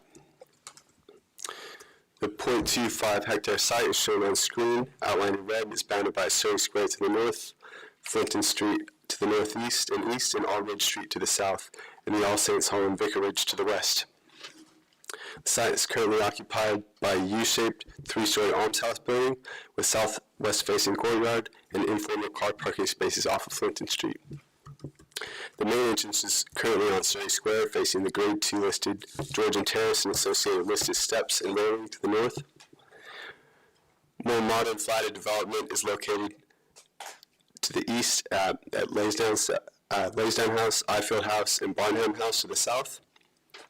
A play area and nature reserve are also located to the south in between the current almshouse and Barnham House. Images of the existing almshouse are shown on the screen, and we can return to these if needed. The site shown here in red is not listed or within a conservation area, but it adjoins the Thomas A. Becket and High Street Conservation Area, which is immediately to the west and northern side boundaries. Neighboring properties include the All Saints Church Hall to the west, and as noted before, the Grade 2 listed Georgian Terrace and steps to the north, and those are part of the conservation area. The site falls within a protected Borough View corridor and setting of Local View 1 of St. Paul's Cathedral from One Tree Hill. However, the proposed building is below the height threshold for this view, and accordingly no impacts are anticipated to this view. The existing building was constructed in the 1970s and provides 41 homes. The redevelopment of this site is the second of Southwick Charities almshouse projects. The existing residents will be rehomed into an almshouse that's currently under construction at 220 Blackfriars House, known as Edwards House. And the existing residents will be offered the opportunity to return to this development once it's completed. The existing residents from Edwards House have already been moved to their new homes at Appleby Blue and already completed a row-building almshouse provided by United States Saviors Charity, which Southwick Charities have close links to. Reuse of the existing building is considered and ruled out. The existing homes aren't fully accessible and they're below the current space standards and have poor environmental performance. The existing homes are only 43 square meters compared to the 55 to 63 square meter homes proposed. The proposed development will be highly energy efficient and passive house certification is targeted, exceeding minimum planning requirements. The objections received are summarized on screen and include objections to design height, heritage, and character, and many impacts, including to daylight, sunlight, and overshadowing, biodiversity and ecology and green space impacts, loss of trees, particularly the 5 existing magnolia trees on Aldridge Street, construction impacts, infrastructure and servicing, lack of information, dislike of the proposal, objections to consultation, conflicts of local plan, equalities impacts, and mental health impacts. The applicant consulted key stakeholders and residents during 2025, including through regular in-person meetings with almshouse residents, public consultation carried out at the almshouse over 2 days with over 500 invitations sent, presentations to the Waldorf Society and Surrey Square residents, letters and leaflets sent to local stakeholders, and pre-application meetings and design review panel with the council. The development would provide 71 affordable homes equivalent to social rent plus one housekeeper's home and 4 guest bedrooms, all secured in a Section 106 agreement. The beneficiaries who would obtain support from Suffolk Charities are required to be over 55 years old, in need, hardship, or distress, residents of Suffolk for at least 5 years, and capable of living independently. While a mix of 10 years and unit sizes is not provided, resulting in no provision of family-sized homes, the London plan sets a target for the delivery of specialist accommodation for older people per annum, and the Suffolk plan prioritizes the delivery of social housing and supports the provision of specialist accommodation for older people in this area, the Aylesbury Area Vision under Suffolk Plan AV01. Accordingly, the mix of units is acceptable as it meets this identified need for specialist accommodation for older people. As mentioned earlier, the affordable homes exceed the minimum space standards, particularly the 9 wheelchair accessible units, which are 65 square meters. The flats will be at least 12 square meters larger than the existing homes, and will meet modern accessibility requirements either as wheelchair adaptable or fully wheelchair adapted homes. The aspirations of the development are to create an almshouse that is sustainable with a strong sense of spatial identity that supports residents not only by providing housing, but by promoting a sense of community and belonging. This is evident in the ground floor plan, which includes multiple rooms for use by residents, including a shared kitchen, hobby room, and lounge with folding doors that open onto the external courtyard garden. The courtyard is designed to provide spaces for group gatherings as well as quieter contemplative spaces. A generous lobby is provided with the housekeeper's flat located near the entrance for easy interactions, which is welcome as officers understand part of the housekeeper's role is to provide pastoral support for residents. In addition to cycle storage, mobility scooter parking spaces are provided, which supports residents in being independently mobile, as well as protecting the usable space in their homes. 4 visitors' bedrooms are provided to support residents in their social lives outside of the almshouse, and will be available to host friends and relatives. The units are 100% dual aspect, providing views as well as good ventilation and climatic performance in terms of addressing overheating. All homes are connected by balconies with seating and planters for residents to use, which are intended to encourage social interaction and create a sense of community and combat loneliness. As noted, the site is just outside of the conservation area, which includes the church hall immediately adjacent to the site and the Grade 2 listed Georgian Terrace and steps across Surrey Square. The relationship with the proposed development and the listed terrace and steps is shown here on screen, with the development slightly above the listed terrace. The proposed development is 4 stories tall on Surrey Square. It then rises to 6 stories on Flinton Street and reduces to 5 stories with a setback 6-story on Albridge Street. On Surrey Square, the building height would increase from 3 floors currently to 4 floors, as is shown on screen. The addition of the floor and a slight step forward of the building line results in less than substantial harm to the setting of a listed terrace. However, overall, the development is contextualized with the receiving environment through features like the proposed parapet top of the building, which faces the Surrey Square Terrace, which mirrors the strong parapet line of the listed terrace. The close vertical rhythm of the Surrey Square frontage also echoes the historic townscape through reference to the adjacent church hall. There is a pergola structure on top of this wing. However, this is well set back from the sensitive historic frontage and looks down primarily into the courtyard. The other wings will appear in the backdrop of this view from the south on Surrey Square, as shown on screen. However, these will be layered behind the church hall in the foreground, minimizing their visual impact. The proposed 6-story Flinton Street frontage was designed to match the 7-story height of Laysdown House to the northeast. Due to the height increase from Surrey Square, this taller Flinton Street frontage is likely to be visually dominant in relation to this Surrey Square in close views approaching from the north. Officers consider this will cause less than substantial harm to the listed terrace on Surrey Square. However, this is only an immediate views of the site, 75 to 100 meters to the north, as shown in image 2. And this is because in longer views, as is shown in view 1, Laysdown House will screen that taller element of the Flinton Street frontage. The visual impact of this taller wing is further softened by the reduced setback of the two topmost floors from Surrey Square through a step-down shoulder corner at the Surrey Square and Flinton Street junction. This is shown in view 2. The top two floors are also set back from Flinton Street, and this facade is further visually broken down with 3 projecting vertical bays at the lower levels. Due to the limited extent of the less than substantial heritage harm identified, officers consider any heritage harm to the listed terrace would be readily outweighed by the benefits of this development, including a net increase of 30 affordable homes.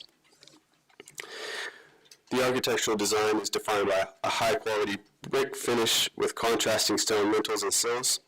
On the principal frontages on Surrey Square and Aldbridge Street, the facades are layered with deep-set galleries which provide access to the homes on these doors. So there's actually front doors behind these balconies.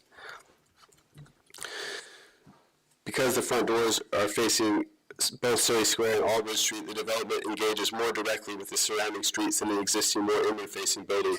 The main entrance on Surrey Square is a double-height bay, which appropriately celebrates the entrance and creates a clear sense of legibility on the street.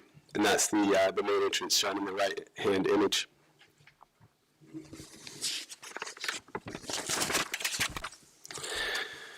The Aldbridge Street facade has a more open design which responds to the setting here, which includes the public play area and nature reserve to the south. This facade is delicately layered with steel galleries forming a trellis across the front of the building and ensuring the privacy of residents at the ground floors. On Flinton Street, the 3-bay arrangement mentioned earlier appears as a modern interpretation of the Manson block tradition typical of the Old Kent Road area. The setback top floors are stepped down as mentioned earlier, at the corner to visually break up the massing. Overall, officers consider the scale, massing, architecture, and materiality have been deliberately tuned to respond to the immediate context of the site and ensure the development will not appear out of place. Accordingly, the development complies with the Council's adopted urban design policies. Many aspects of the design, including the retention of the existing sunny landscape courtyard, are a direct result of the consultation exercises with the existing residents, who will be offered the opportunity to return. The required amenity space is provided through communal spaces to support interaction, including through the shared southwest-facing courtyard, the rooftop garden, and the walkways with seating and planters immediately in front of the front doors of the homes. Extensive thought has been put into the courtyard, which allows for flexibility of a variety of activities, as well as for residents to do their own planting in the garden. The surrounding sensitive receptors are shown on screen in terms of sunlight and daylight. The following properties would see some impact to their daylight levels. 1 to 49 Laysdown House to the northeast, 1 to 30 Barnham House to the southeast, and 22, 24, 28 to 30, and 36 to 38 Surrey Square to the north. All properties will comply with sunlight and overshadowing requirements, so that's not touched on this slide. As shown in the diagram on screen, where impacts exceed the BRE guidance on proportional change for VSC, the majority of impacts will be in the 20 to 30% range. Where there are impacts beyond this, many of the impacted windows are smaller windows serving hallways, staircases, or non-domestic spaces, which are not necessary to consider under the BRE guidance. There are exceptions to this, particularly 28 to 30 Surrey Square, where 2 living room and 3 bedroom windows will fall short of this guidance by 30 to 39% proportionally. However, in all instances in this worst impacted home, which is at the basement level, the return levels of VSC are in excess of 15%, which is considered reasonable for an urban area. The proposed construction loading area is off of Flinton Street, with vehicles then turning around on Aldbridge Street and leaving by local neighborhood streets. At the members' briefing, it was raised that the potential of routing traffic via the Old Kent Road, which I've shown with the added arrow in red, instead of onto the quieter streets as was proposed. This will require some potential movement or banksmen being in place around where there's traffic calming measures. And this can be agreed with the council's network management team through the approval of the construction logistics plan condition and the construction environmental management plan condition. Subject to the recommended conditions of consent, officers consider construction impacts will be appropriately managed through the duration of demolition and construction works. As previously mentioned, the landscape contributes to the communal nature of the Elms House and was prepared in consultation with existing residents. Includes the landscape courtyard, high-quality streetscape planting with a sustainable urban drainage system that blends the development in with the neighboring streets to provide privacy screening with the lower floors. And there's also the rooftop terrace, which provides a quiet place for residents, biodiverse green roof with PV panels, and balcony planting built into the railings. The development achieves policy compliance through a biodiversity net gain of 62%, a UGF of 0.4, and 44 new additional trees.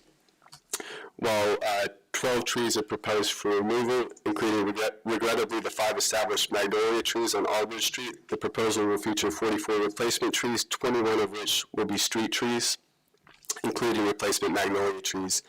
Extensive discussions were undertaken about retaining additional trees due to the need to prioritize the delivery of affordable housing, providing a high-quality landscape courtyard, and also due to the inability to ensure the protection of the trees during construction. The retention of the magnolia trees was considered not possible.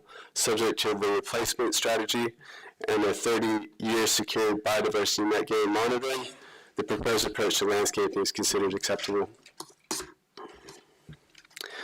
The development would achieve an overall on-site reduction of 72% of carbon emissions, exceeding the minimum policy requirements, but falling short of net zero emissions. A 54,000-pound contribution to offset carbon emissions would be secured in order to achieve net zero. Passive house certification is proposed, which again exceeds the minimum requirements of the development plan and supports the aspirations of the development plan in regard to sustainability. Compliance with whole life carbon and circular economy requirements are secured by condition, and in terms of overheating, due to the efficiency of the development and the 100% dual aspect units, the development avoids the need for active cooling measures. The planning contributions are summarized on screen, including 100% affordable homes, 32 construction jobs or trading opportunities or an equivalent payment, 10% local procurement, 54,000-pound contribution towards carbon offset, controlled parking zone restrictions for all units excluding for the caretaker's flat, and 1 guest permit, and annual cycle hire membership. Overall, the scheme is considered acceptable and is recommended for approval subject to the recommended conditions in Section 106 requirements. Thank you. Thank you very much. Are there any questions from the committee?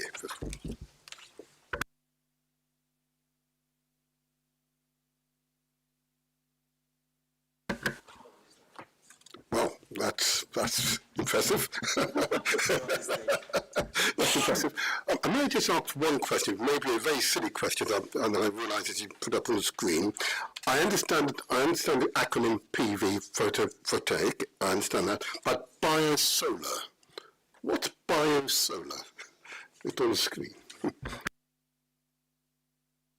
So my understanding is it's a green roof, and so there's biodiversity offerings in the roof, and in addition to the PV panels being there as well. So it's meeting multiple policy requirements in addition to just being PVs. So it's just a way of saying is doing both. They work really well because they create different habitats, microhabitats for creatures. So there's shade, there's open sun. So it works really well together. And the bio part of the roof provides cooling, so the PVs don't get too hot. You learn something every day.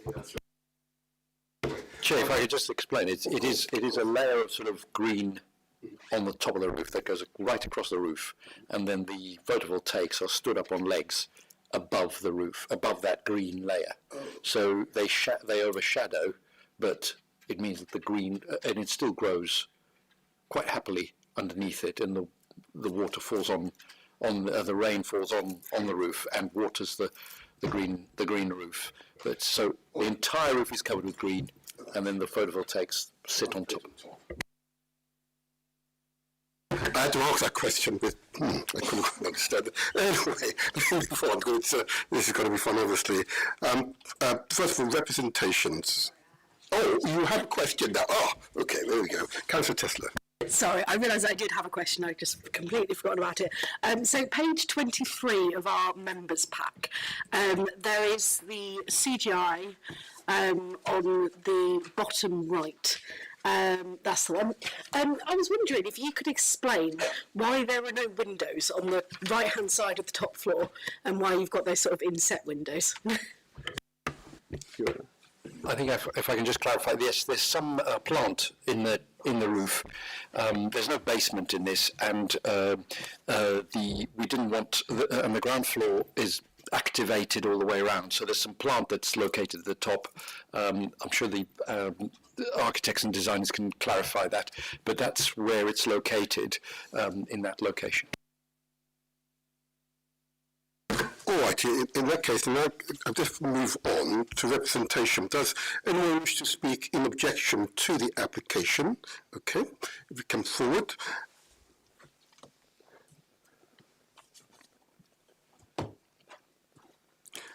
And before we start, just to say that, note for the objectors, that this meeting is being live streamed and a recording will be available on the Council's YouTube channel.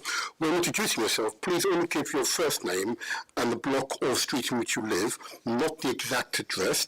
Please do not disclose any information you do not wish to be in the public domain. Now, Patrick, your name Patrick? I'm Patrick. Go ahead, introduce yourself. And I live in the area in Surrey. Oh, good, yeah, you need to press the magic button. Okay, so I'm Patrick and I live in Surrey Square. All righty, I'm going to give you 3 minutes if you can make your presentation. Go ahead. Good evening, Chair and members of the Planning Committee, and thank you for taking time to consider this application and the representation submitted. I speak on behalf of a collective of neighbours who stand in full support of Southwark Charities' aims, but sadly in objection to this proposal. Part of the attraction of living for so long in Surrey Square is experiencing what you would call a conversation between the three main buildings in the north corner, dating from the 18th, 19th and 20th centuries. The Searles Terrace, the Victorian Church Hall and the almshouses contribute to a respectful and attentive architectural conversation, which is also conducive to the same thing happening at street level on the human scale. Passers-by, residents, school families, visitors, for example, to the Woolworth living room, all groups benefit. And in this conversation, no one is shouting. Everyone is listening. And my fear about the current proposal, with its mass and volume, pardon the pun, is exactly that. A very loud architectural voice compromising the present balance of human scale, sense of place and community. How we make our place links to how we make our community. That will be our, and on this day, your legacy. Furthermore, I've taken professional town planning advice, and my advisor has highlighted 7 key weaknesses in the committee report, which inform my objection to the proposal, and I could rely on them. Time does not allow me to list them all, but I have them here if you want to ask questions.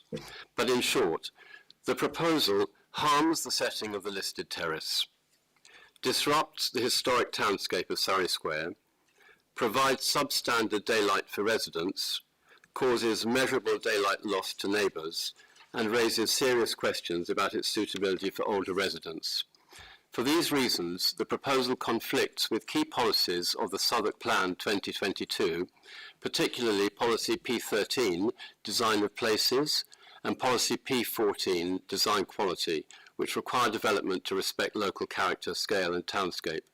It also conflicts with Policy P20, Heritage, which requires development to conserve the significance and setting of heritage assets.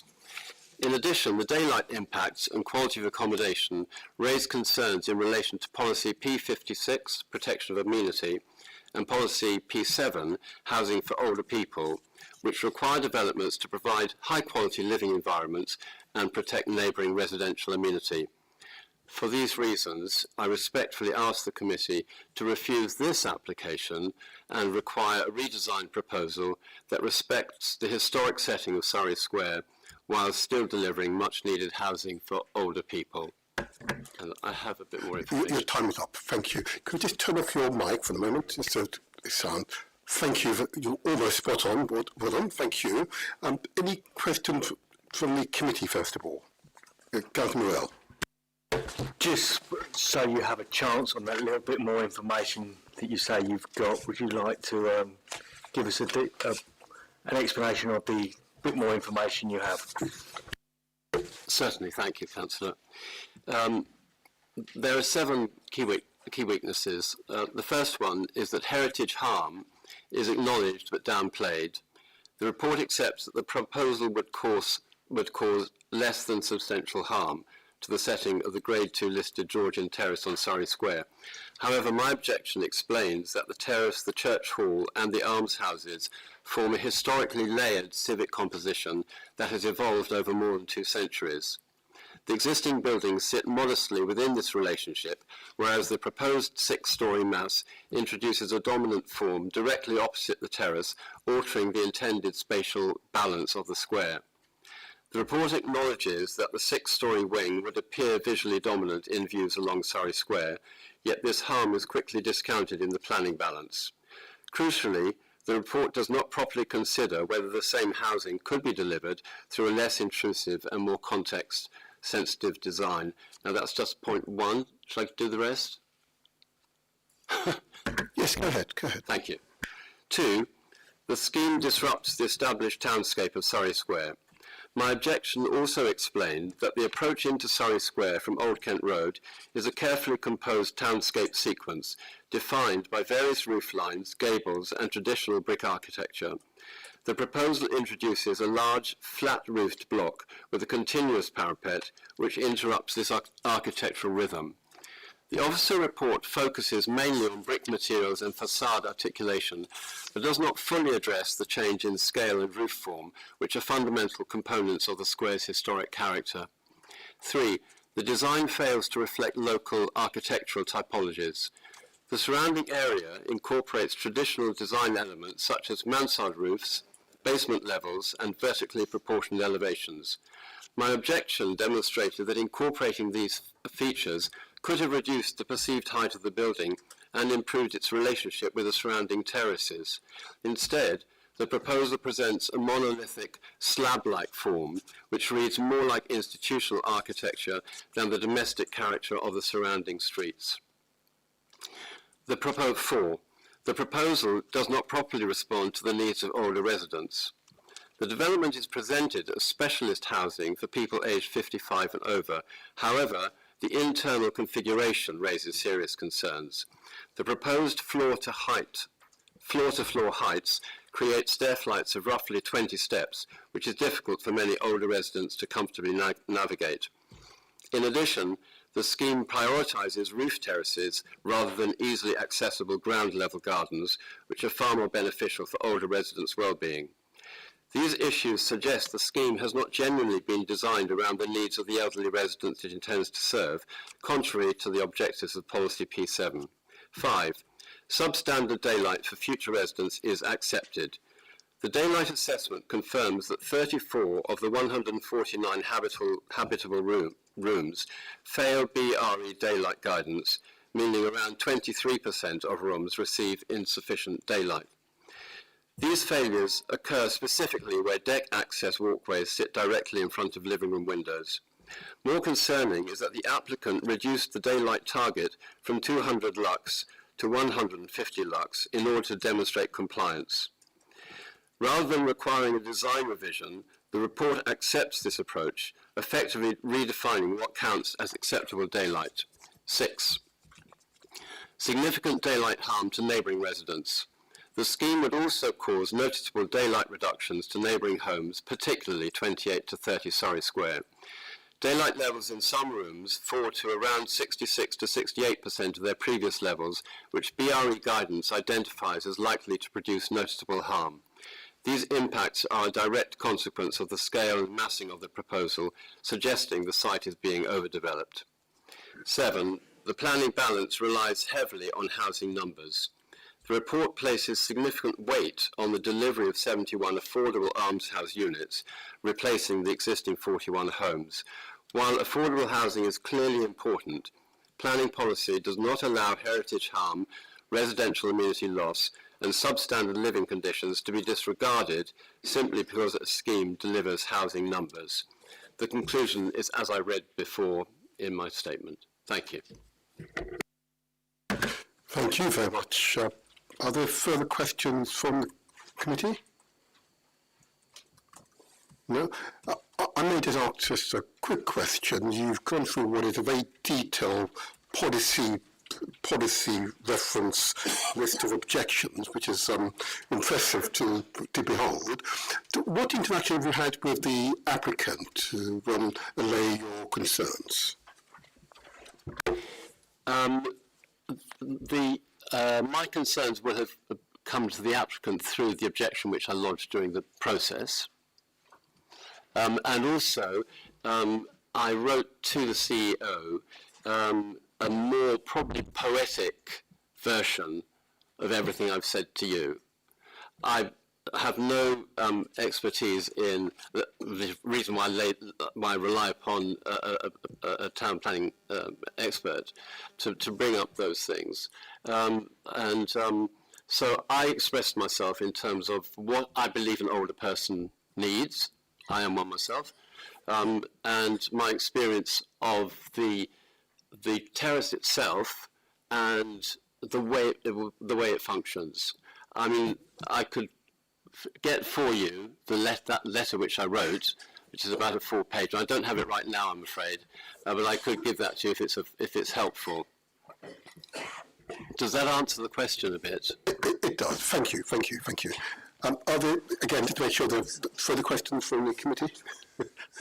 No? Joe's okay, he's got water, I think. All right, it's okay. In that case, I want to thank you very much for just be, if you sit nearby, we might need to go back to you later on. Okay? Thank you very much, thank you.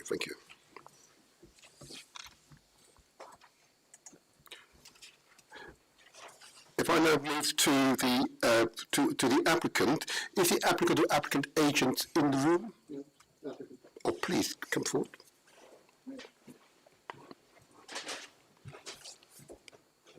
If I can ask you first of all to introduce yourself, and of course you will be given 3 minutes to make your presentation. Please do your introduction. Rory McManus from Turley Planning Consultant. I'm Chris Wilson, I'm the Chief Executive of Southwark Charities. Can I begin by thanking Michael and Colin and Dipesh and Andy for their very positive engagement with this scheme and their very helpful guidance and suggestions that have contributed to the designs that we're presenting this evening. So St Mary Newington Close in Surrey Square, Walworth, it's the second almshouse scheme that we've brought forward in recent years. Our new almshouse in Blackfriars, Edward Edwards House, is currently under construction by JTRE London, our development partners, who also built the Sterling Prize-winning Appleby Blue Almshouse for our friends at United St Saviour's charity. Now it's scheduled to open in Q1 2029, at which point the current residents of St Mary Newington Close will be decanted to it. And as Andy's already mentioned, they'll have the right to go back to Surrey Square if they wish to. So the existing building was opened in 1969, and frankly it's reaching the end of its useful life. Given that it was housing for an older demographic, it wasn't designed with mobility support or DDA compliance in mind. The flats are too small, below national minimum standards, it's increasingly costly to maintain, and we have a singular opportunity to bring it up to date and increase the number of affordable homes. The charity exists to support older people in the borough who are in need, hardship or distress. We do this in three main ways: by making grants to organisations who provide services and support to older people, and by running our own programme of events and outings which encourage people to socialise, and most importantly by the provision of truly affordable housing. The health and well-being benefits of providing a long-term, secure, comfortable home in a flourishing community are increasingly recognised. In Surrey Square, we want to create a building that fits comfortably in the residential neighbourhood. I've often described this project as a garden village with lots of green space. There's no commercial element here, as there is at Blackfriars. We want to provide high-quality homes in an exemplary building, hence our choice of May Architects, who acknowledged specialists in older people's housing, who won the Sterling Prize themselves in 2023 for work on almshouses in Blackheath. Unlike most property developers, we think in centuries. So we're building for the long term, which means we want a building that will be durable and attractive for at least the next 100 years, that's highly sustainable, energy efficient, and will be a wonderful place for people to live. The new almshouse will have 71 flats, 30 more than presently, 2-bedroom flat for a housekeeper who will provide pastoral support to the residents, 4 guest suites, hobby craft room, residence lounge, rooftop terrace for the residents, and a private courtyard garden. And these different spaces have been designed to be attractive to a wide range of our residents. Different things appeal to different people. And the trick to nurturing community is not to... It's the 3 minutes up. And 2 seconds more. Sorry, sir. Your 3 minutes is up, and then the committee may save you. Councillor Tesler. Thank you for coming and talking. I was wondering if there was anything else you wanted to add to your statement. If you could turn on your mic. Very good. Thank you. There was one more sentence. Go ahead.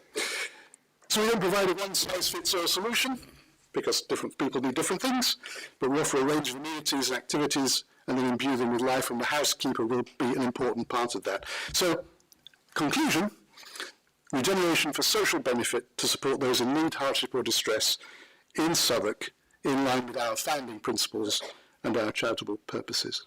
Thank you. Thank you very much for your presentation. Question from Councillor Morell, there you go. Just the question in light of what the objection was, and hopefully I'm not getting it wrong, but it was more on the massing and the look of the building.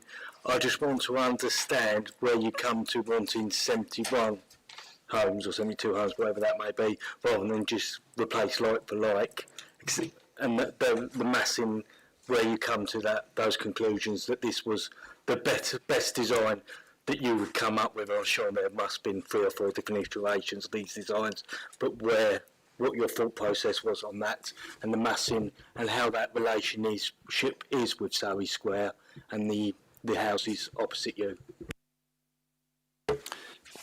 Well, our original ambition for that site was to double the quantum of housing, so to go to 80 flats. But of course, we're also wanting to provide a substantial 1-bedroom flat, so 55 square metres, and bigger ones for the wheelchair adaptable ones, which are about 10 of those. And we also want to provide amenity spaces and guest suites and the whole range of things that we believe our residents need and would appreciate. So that starts to bring the quantum down.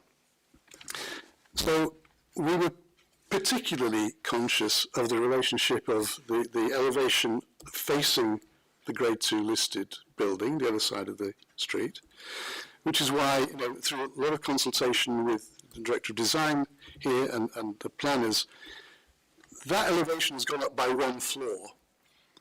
The higher elements, as the planning officer made clear, the higher element faces a building that's already 7+, and then on the Aldbridge Street side, it's low again. So we've tried to be sensitive to the other buildings there. We do want to increase the quantum, because none of us needs to emphasise the need for more affordable housing. We're all aware of that.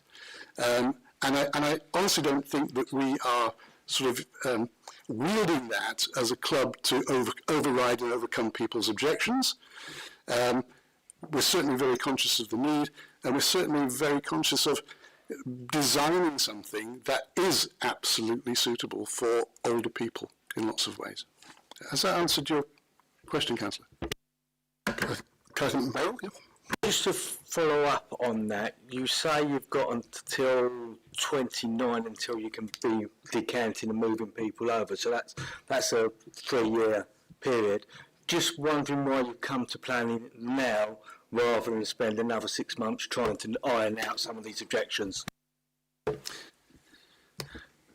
The only way we're going to be able to fund Surrey Square, the construction of Surrey Square, is by becoming a registered provider of social housing. It's something that the charity has considered in the past and has rejected. The almshouse that we're building in Blackfriars is because Blackfriars is a commercial location. We're part of that scheme is effectively selling a long lease for an office building, and what we get in return for that is money and an almshouse and a long-term income stream.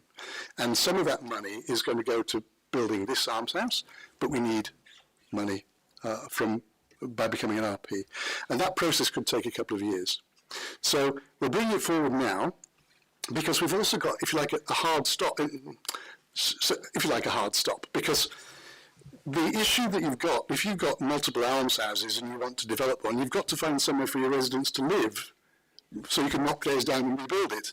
So we know that in Q1 2029, the Blackfriars Almshouse will be ready for occupation, and we don't want to lose that window for them to be able to move across. What we're hoping is that by the time that happens, that we've been through the process of registered provider, we've got the funding necessary so we can literally move everybody out, put the hoardings up, knock it down and get building. Thank you. Councillor Tesler? Thank you. And I think related to that point, my kind of understanding of the sort of traditional estate regeneration process is that in order to get funding from the GLA and things like that, you need to do a ballot. But I don't think that would necessarily apply in this process. But I was wondering what kind of conversations you've had with residents today. You know, are they broadly kind of content with the idea of kind of moving to Blackfriars Road? I appreciate that it's probably quite a different character of location to where they are at the moment, and I just wanted to get a bit of a sense of what the residents are sort of feeling about that process. We've got one here who could tell you. Would you like to do that now? Yeah. Yeah? All right. I don't mind. Is there anything? If you could, I'll come back if I need to. But registered, Chair, so maybe that's... Oh, forgive me. I've been advised that your colleague here is essentially a supporter. Yes, so we've got a separate slot for supporters. It is fine. It is well. Thanks. Good question, Councillor Teston. yeah, indeed, certainly. So these residents, as my friend Yvonne will tell you, they were very much involved in the planning and design, the design process for the Blackfriars almshouses.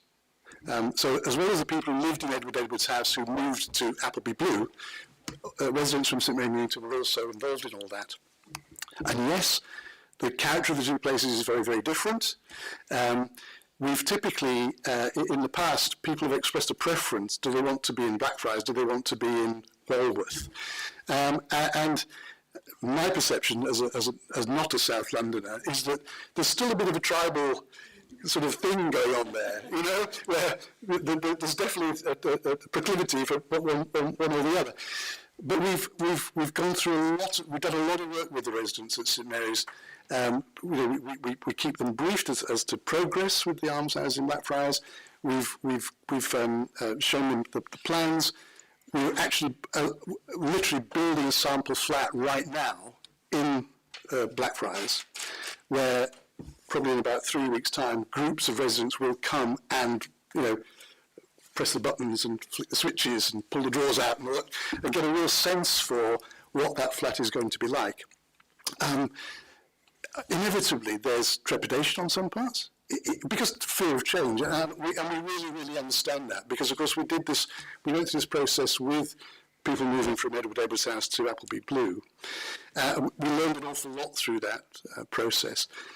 And we've got a slight advantage this time, because Appleby Blue, the move to Appleby Blue it didn't depend just on us, it depended on the contractor and the charity getting it finished and ready for occupation. And it was pretty skin in the teeth even then, to be absolutely honest with you. So the date, the time frame in which people moved was always a bit fluid, and that's really quite difficult. You know, I've got to move, people were holding their breath. This time around, we're saying it's Q1 2029. We can say absolutely that is, and that really sort of hard line, if you like, really helps people to become accustomed to the idea. We think about, you know, what they're going to be, what they want to furnish their flat, how they want it to be. They'll get a sense of the sample flat. So we're trying to do our best to make that as smooth as possible. As I say, some people are still nervous about it. That's inevitable. We do what we can to help to overcome that. And they've always got the right to come back. When Surrey Square finishes in 2032, give or take, finger in the air, then they can come back if they want to. Thank you. Oh, okay, go ahead. A separate question as well. So I live quite near Appleby Blue, and I kind of walk past it on quite a regular basis. And I think one of the things that Appleby Blue does very well is kind of a sense that you can see what's kind of going on. What's going on inside, you can kind of get the sense of, like, you know, it doesn't feel separate from the kind of the wider community, but also it does provide a sort of level of kind of privacy. And I was wondering, I mean, I don't know if you've got your architects there, but to talk about how you're going to sort of bring almost that kind of this into the kind of the community and that kind of intergenerational sort of sense of it all. Because I think looking at the ground floor plan, at least from my sort of reading of it, the uses along the outside tend to be kind of bedrooms rather than sort of more community spaces, and that element is really kind of internal to the development. So I was just wondering if you could kind of talk to that sort of design choice a little bit. So all of the community spaces are on that frontage there. The Surrey Square frontage. So there are half a dozen flats on the ground floor, but they're on the Old Bridge Street on the quiet side. So, you know, the way that this site works effectively is that you've got Old Bridge Street, which doesn't go anywhere. It leads into the park. It's very quiet. It's a bit like my garden village analogy. Flintton Street, so inevitably when you build something these days, you've got to provide bins, and you've got to provide cycle storage and mobility scooters and plants, and there's lots and lots and lots of stuff that, you know, I mean, didn't have to think about at one time. So that's the Flintton Street, which is the sort of, that ground floor is the slightly deader side, one could say, the servicing side. So at the top row there with all that blue, that's all amenity, and it is more open to the street, which is the main thoroughfare in Surrey Square, after all. It's not as open as Appleby Blue, and for all its merits, we know people who live in Appleby Blue, and we talk to them a lot, and there are certainly, shall we say, mixed views as to how that slight goldfish bowl effect works. And when it comes to, I think you must forgive me. I might have to forestall some of this because it's a very long, descriptive answer, unless there's a sort of planning policy matter. Yeah.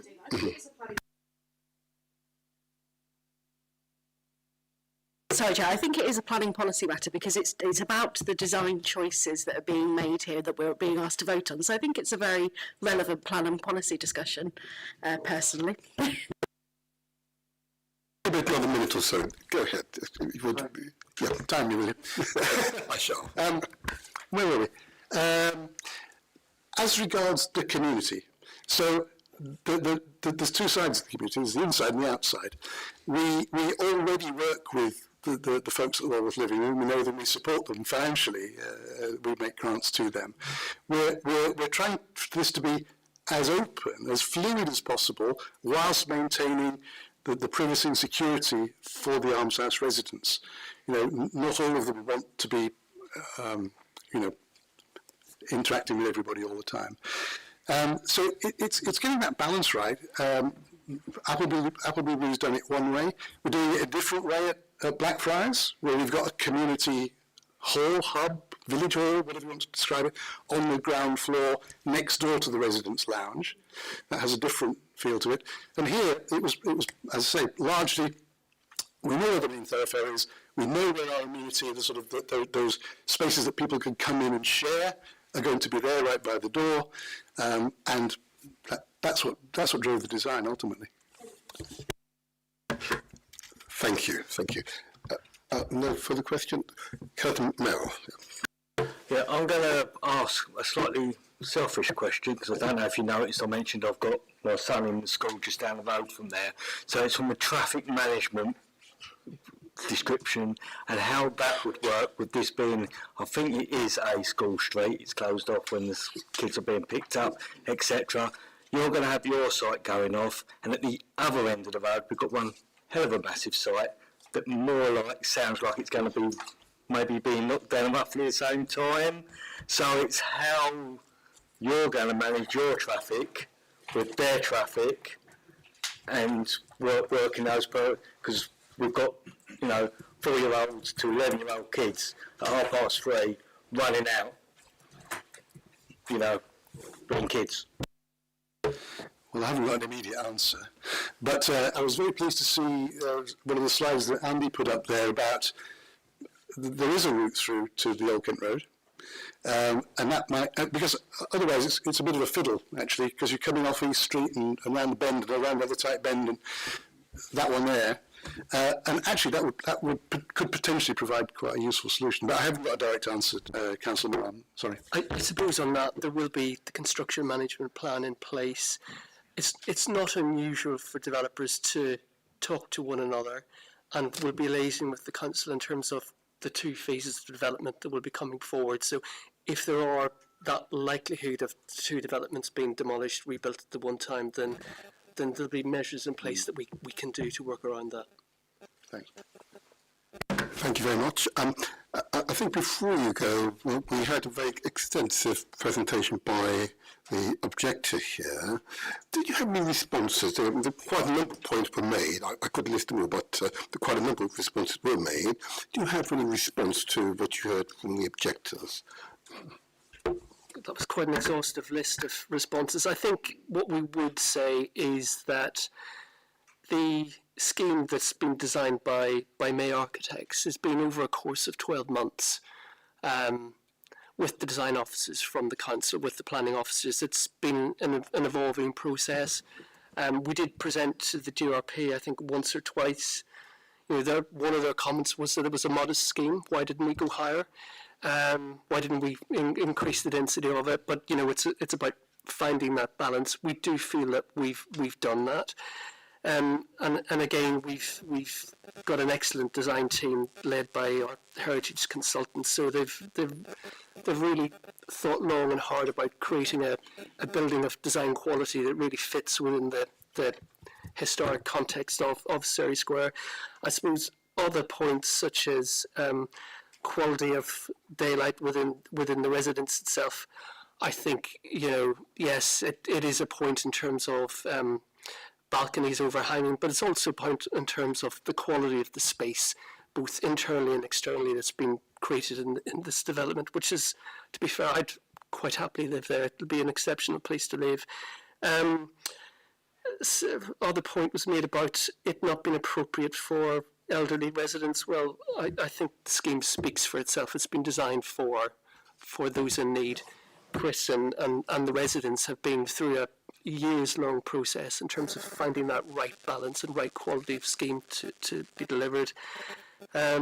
And yes, it's yes, it is a planning balance, but we feel that the benefits that are being delivered by this scheme outweigh any potential harm that's been listed by the objector. Thank you very much indeed, and thank you very much for your presentation responding to committee's questions. Thank you. We can return to the front row. I hope we've got an answer to this question. Is there a support to the room who is able to speak? There you go. Hello. Okay. Can I first of all just have your name? Don't need your address, just your name, and then we're going to give you 3 minutes to make your presentation. Okay.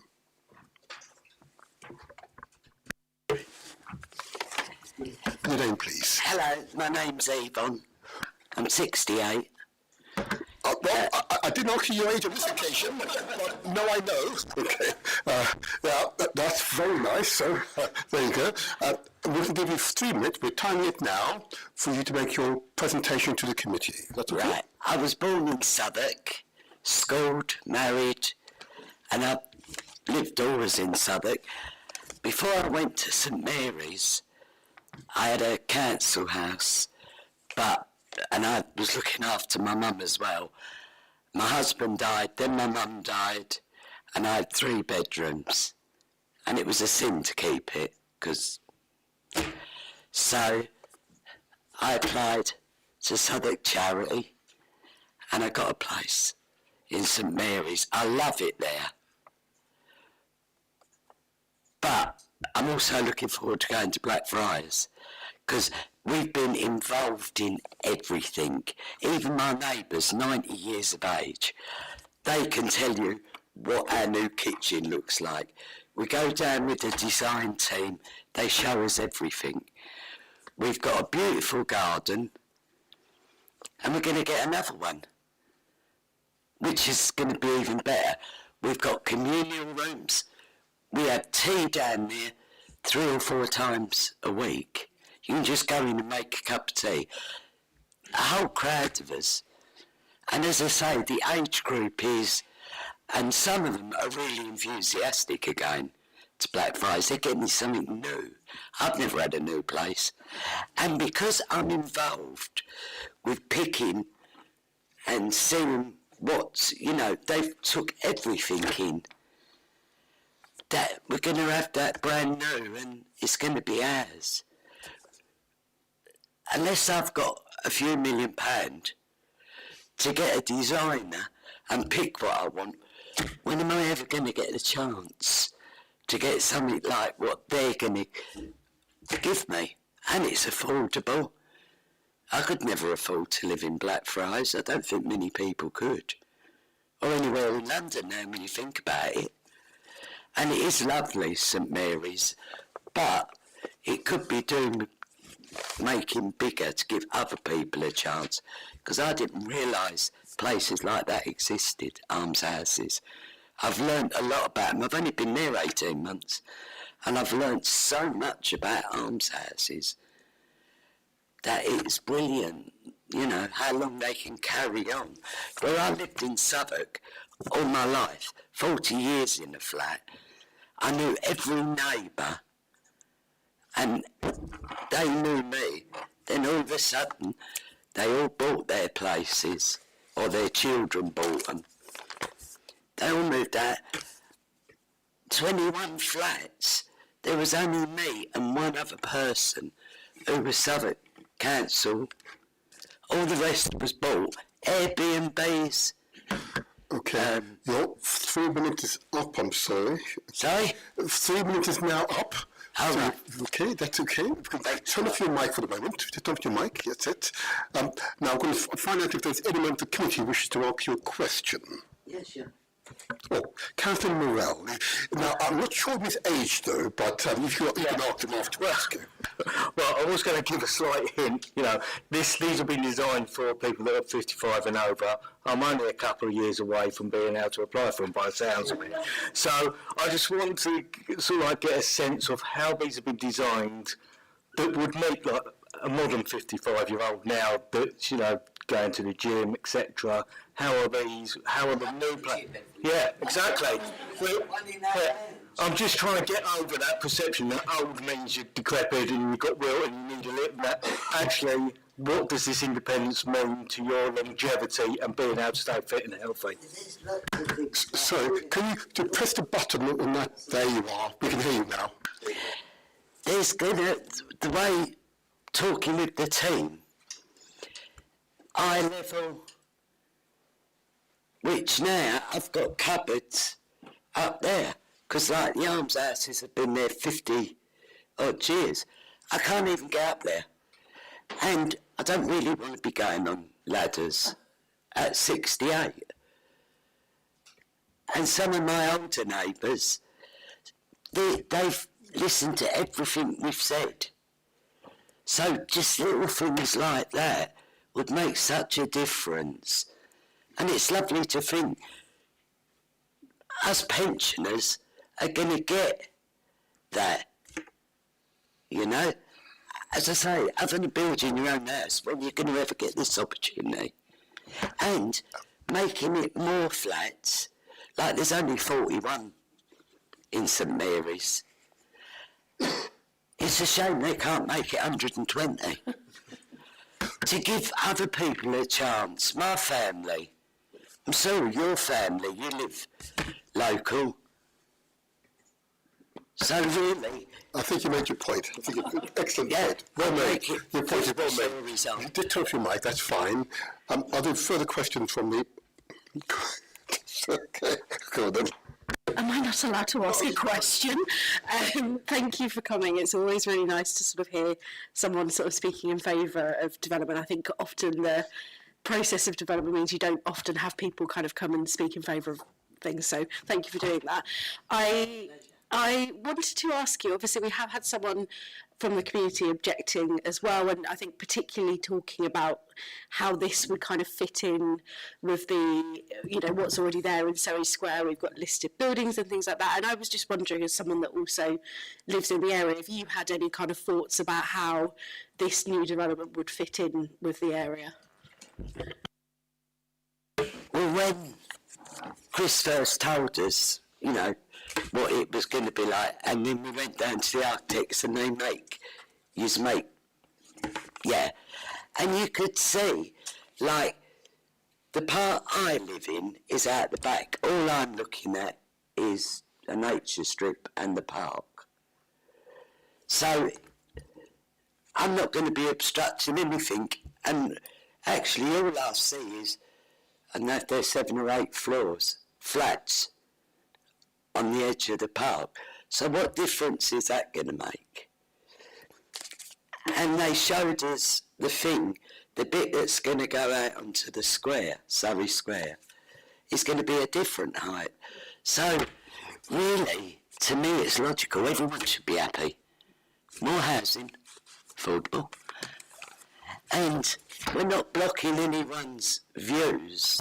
And so, I don't know, layman, I don't understand that bit of it. Thank you. I'm just thinking of all the houses for nice people. Thank you very much for that presentation, and your responses was most impressive, I must say. And I hope when I'm 68 to be as vigorous as you, that's for sure. Thank you for your presentation. Oh, I may need to, yes, I may need to. Thank you very much, thank you very much. Is there a ward councillor in the room who wishes to speak? No? In that case then, I'll now return to the committee. Are there further questions to officers or to those who've given evidence? Councillor Merrill. Just so the officers feel they're not staying here for no reason at all.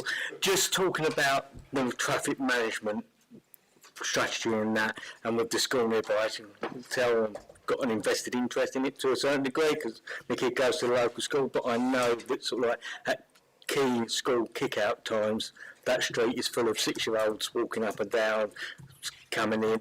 Can we make sure that the traffic management there is pretty robust? I'm also, where you've got it coming up and doing the little turn in the street at the back, forgive me, I've forgotten what it's called now, and that area there tends to be where the kids cut through. Just to let you know, to go over to the estate on the other side. So can we just be mindful of school kick-out times and that, and make traffic management sort of like, you know, can we most probably have something, you know, no deliveries before 9 o'clock and no deliveries after 3:30, 3 o'clock at school kick-out, so we can keep the heavy loads down at those times. Councillor Merrill, thank you. The construction management plan could be designed to avoid school start and end times, and I'm looking at the applicant who's nodding their agreement for that. So we'll secure that specifically within the condition, if members are happy. Thank you. After that, are there opinions you'd like to express now? Councillor Tesler? Thank you. I have to say, I think it looks fantastic. I think it will be a really, really lovely development. So I really hope that you're able to kind of crack on and get on with it. I think notwithstanding, obviously, we've had an objector kind of come in and talk about the kind of the impact on sort of neighbourhood conservation area and listed buildings, and I think that is something that is very important to take into practice. Obviously, I've mentioned that I live pretty near Appleby Blue at the moment, and I think that sort of almost it's a different context, but it sits in a similar context where it's kind of got surrounding Victorian properties that are very low rise, and this is a much kind of denser, larger development, but you know, one that has kind of the immediate context of sort of taller 70s, 60s council blocks on the other side of the road. And I think, you know, it shows that something doesn't necessarily need to be of the exact same scale or the exact same design to kind of fit in and enhance what is already there. I think it looks really kind of fantastic design. It's not the sort of like kind of blocks with big windows that we kind of see that all the time being developed now. I think it's got real character, and I think it's just going to look absolutely fantastic when it's completed. And I think, you know, I completely agree with Yvonne's points that actually it's great to be having more almshouses like this, and I agree, why couldn't it have been more? But you know, we are where we are, and I think it's great, so I'd be very happy to support it. Thank you, Councillor Tesler. Any other comments from colleagues here? I might make just a quick comment. Myself and Councillor Merrill, of course, this particular area used to be our old ward, so I'm very familiar with this building, and I've always considered it to be an odd one. It is a 70s building versus a Georgian row house. It's very strange. And now the clever people here allow that to go through, but anyway, who am I, you know? And it does appear that this new design is in keeping with the setting. I mean, that was quite important. And I agree that you are making real efforts to meet these space standards, okay? And I completely agree with that. I've been inside a number of them, and they are very small, very small. And of course, it's always astonishing for a place such as that to be DDA compliant. Another feature which, yes, I always found most curious. But the DDA requirements came in after the construction. But overall, having studied the design, this would make for a very calm and soothing environment. Okay? And notwithstanding the objectors, very well presented a series of objections, okay, I suspect that is maybe a feature of the direct contact to understand and mitigate those objections where possible. But I think it's on balance. I'm inclined to give support to this particular application, because I believe it better suits the location than the existing building. Okay. Councillor Situ. I agree with you, Chair. Right. Well, in that case, it's just been made relatively straightforward for me. I'm not used to this sort of easy application with colleagues here, but I may have opened my mouth at that point. I now move to the vote, I think. Here's the resolution. And I'd like to move that we adopt the officer's recommendation as set out in paragraph 1 to 3 of the report and page 86 of the main agenda pack. that planning permission be granted subject to the conditions set out in the report and the completion of an S106 legal agreement in accordance with the heads of terms outlined in the report, and that the planning committee, in making its decision, has due regard to the potential equalities impact that are outlined in the report, and in the event that the requirement of paragraph 1 above are not met by the 1st of December 2026, the Director of Planning and Growth be authorised to refuse the planning permission, if appropriate, for the reasons set out in paragraph 300 of the report. Addendum. Yes? Oh, yes, there was a condition, wasn't there? Yes. Wording for the condition? We can draft that into the construction management plan condition. So we can make reference to that in the conditions. Subject to the construction management plan responding to the traffic management. Okay, perfect. Yeah. Are we happy with that? Yeah. So the condition will be amended to avoid deliveries during the school drop-off and pick-up time. Correct, that's right, correct. Are we happy with that motion? Can I have a second in that case, please? Councillor Tesler. I'll now go through the usual names. Oh, I've got my own name first. I won't do my first, shall I? That's some rather banal, isn't it? Councillor Morell. 4, Chair. 4. 4, Chair. And I'm Councillor Martin Seaton. I'm for the application, and we thank all those who've contributed to this meeting. And I believe this may be the last planning committee. So thank you all, and have a good evening. Good evening. So the application is granted. I suppose application has been carried. Can you just say? Oh, and the application therefore has been carried. There you are. Just keep my officials happy. Yes.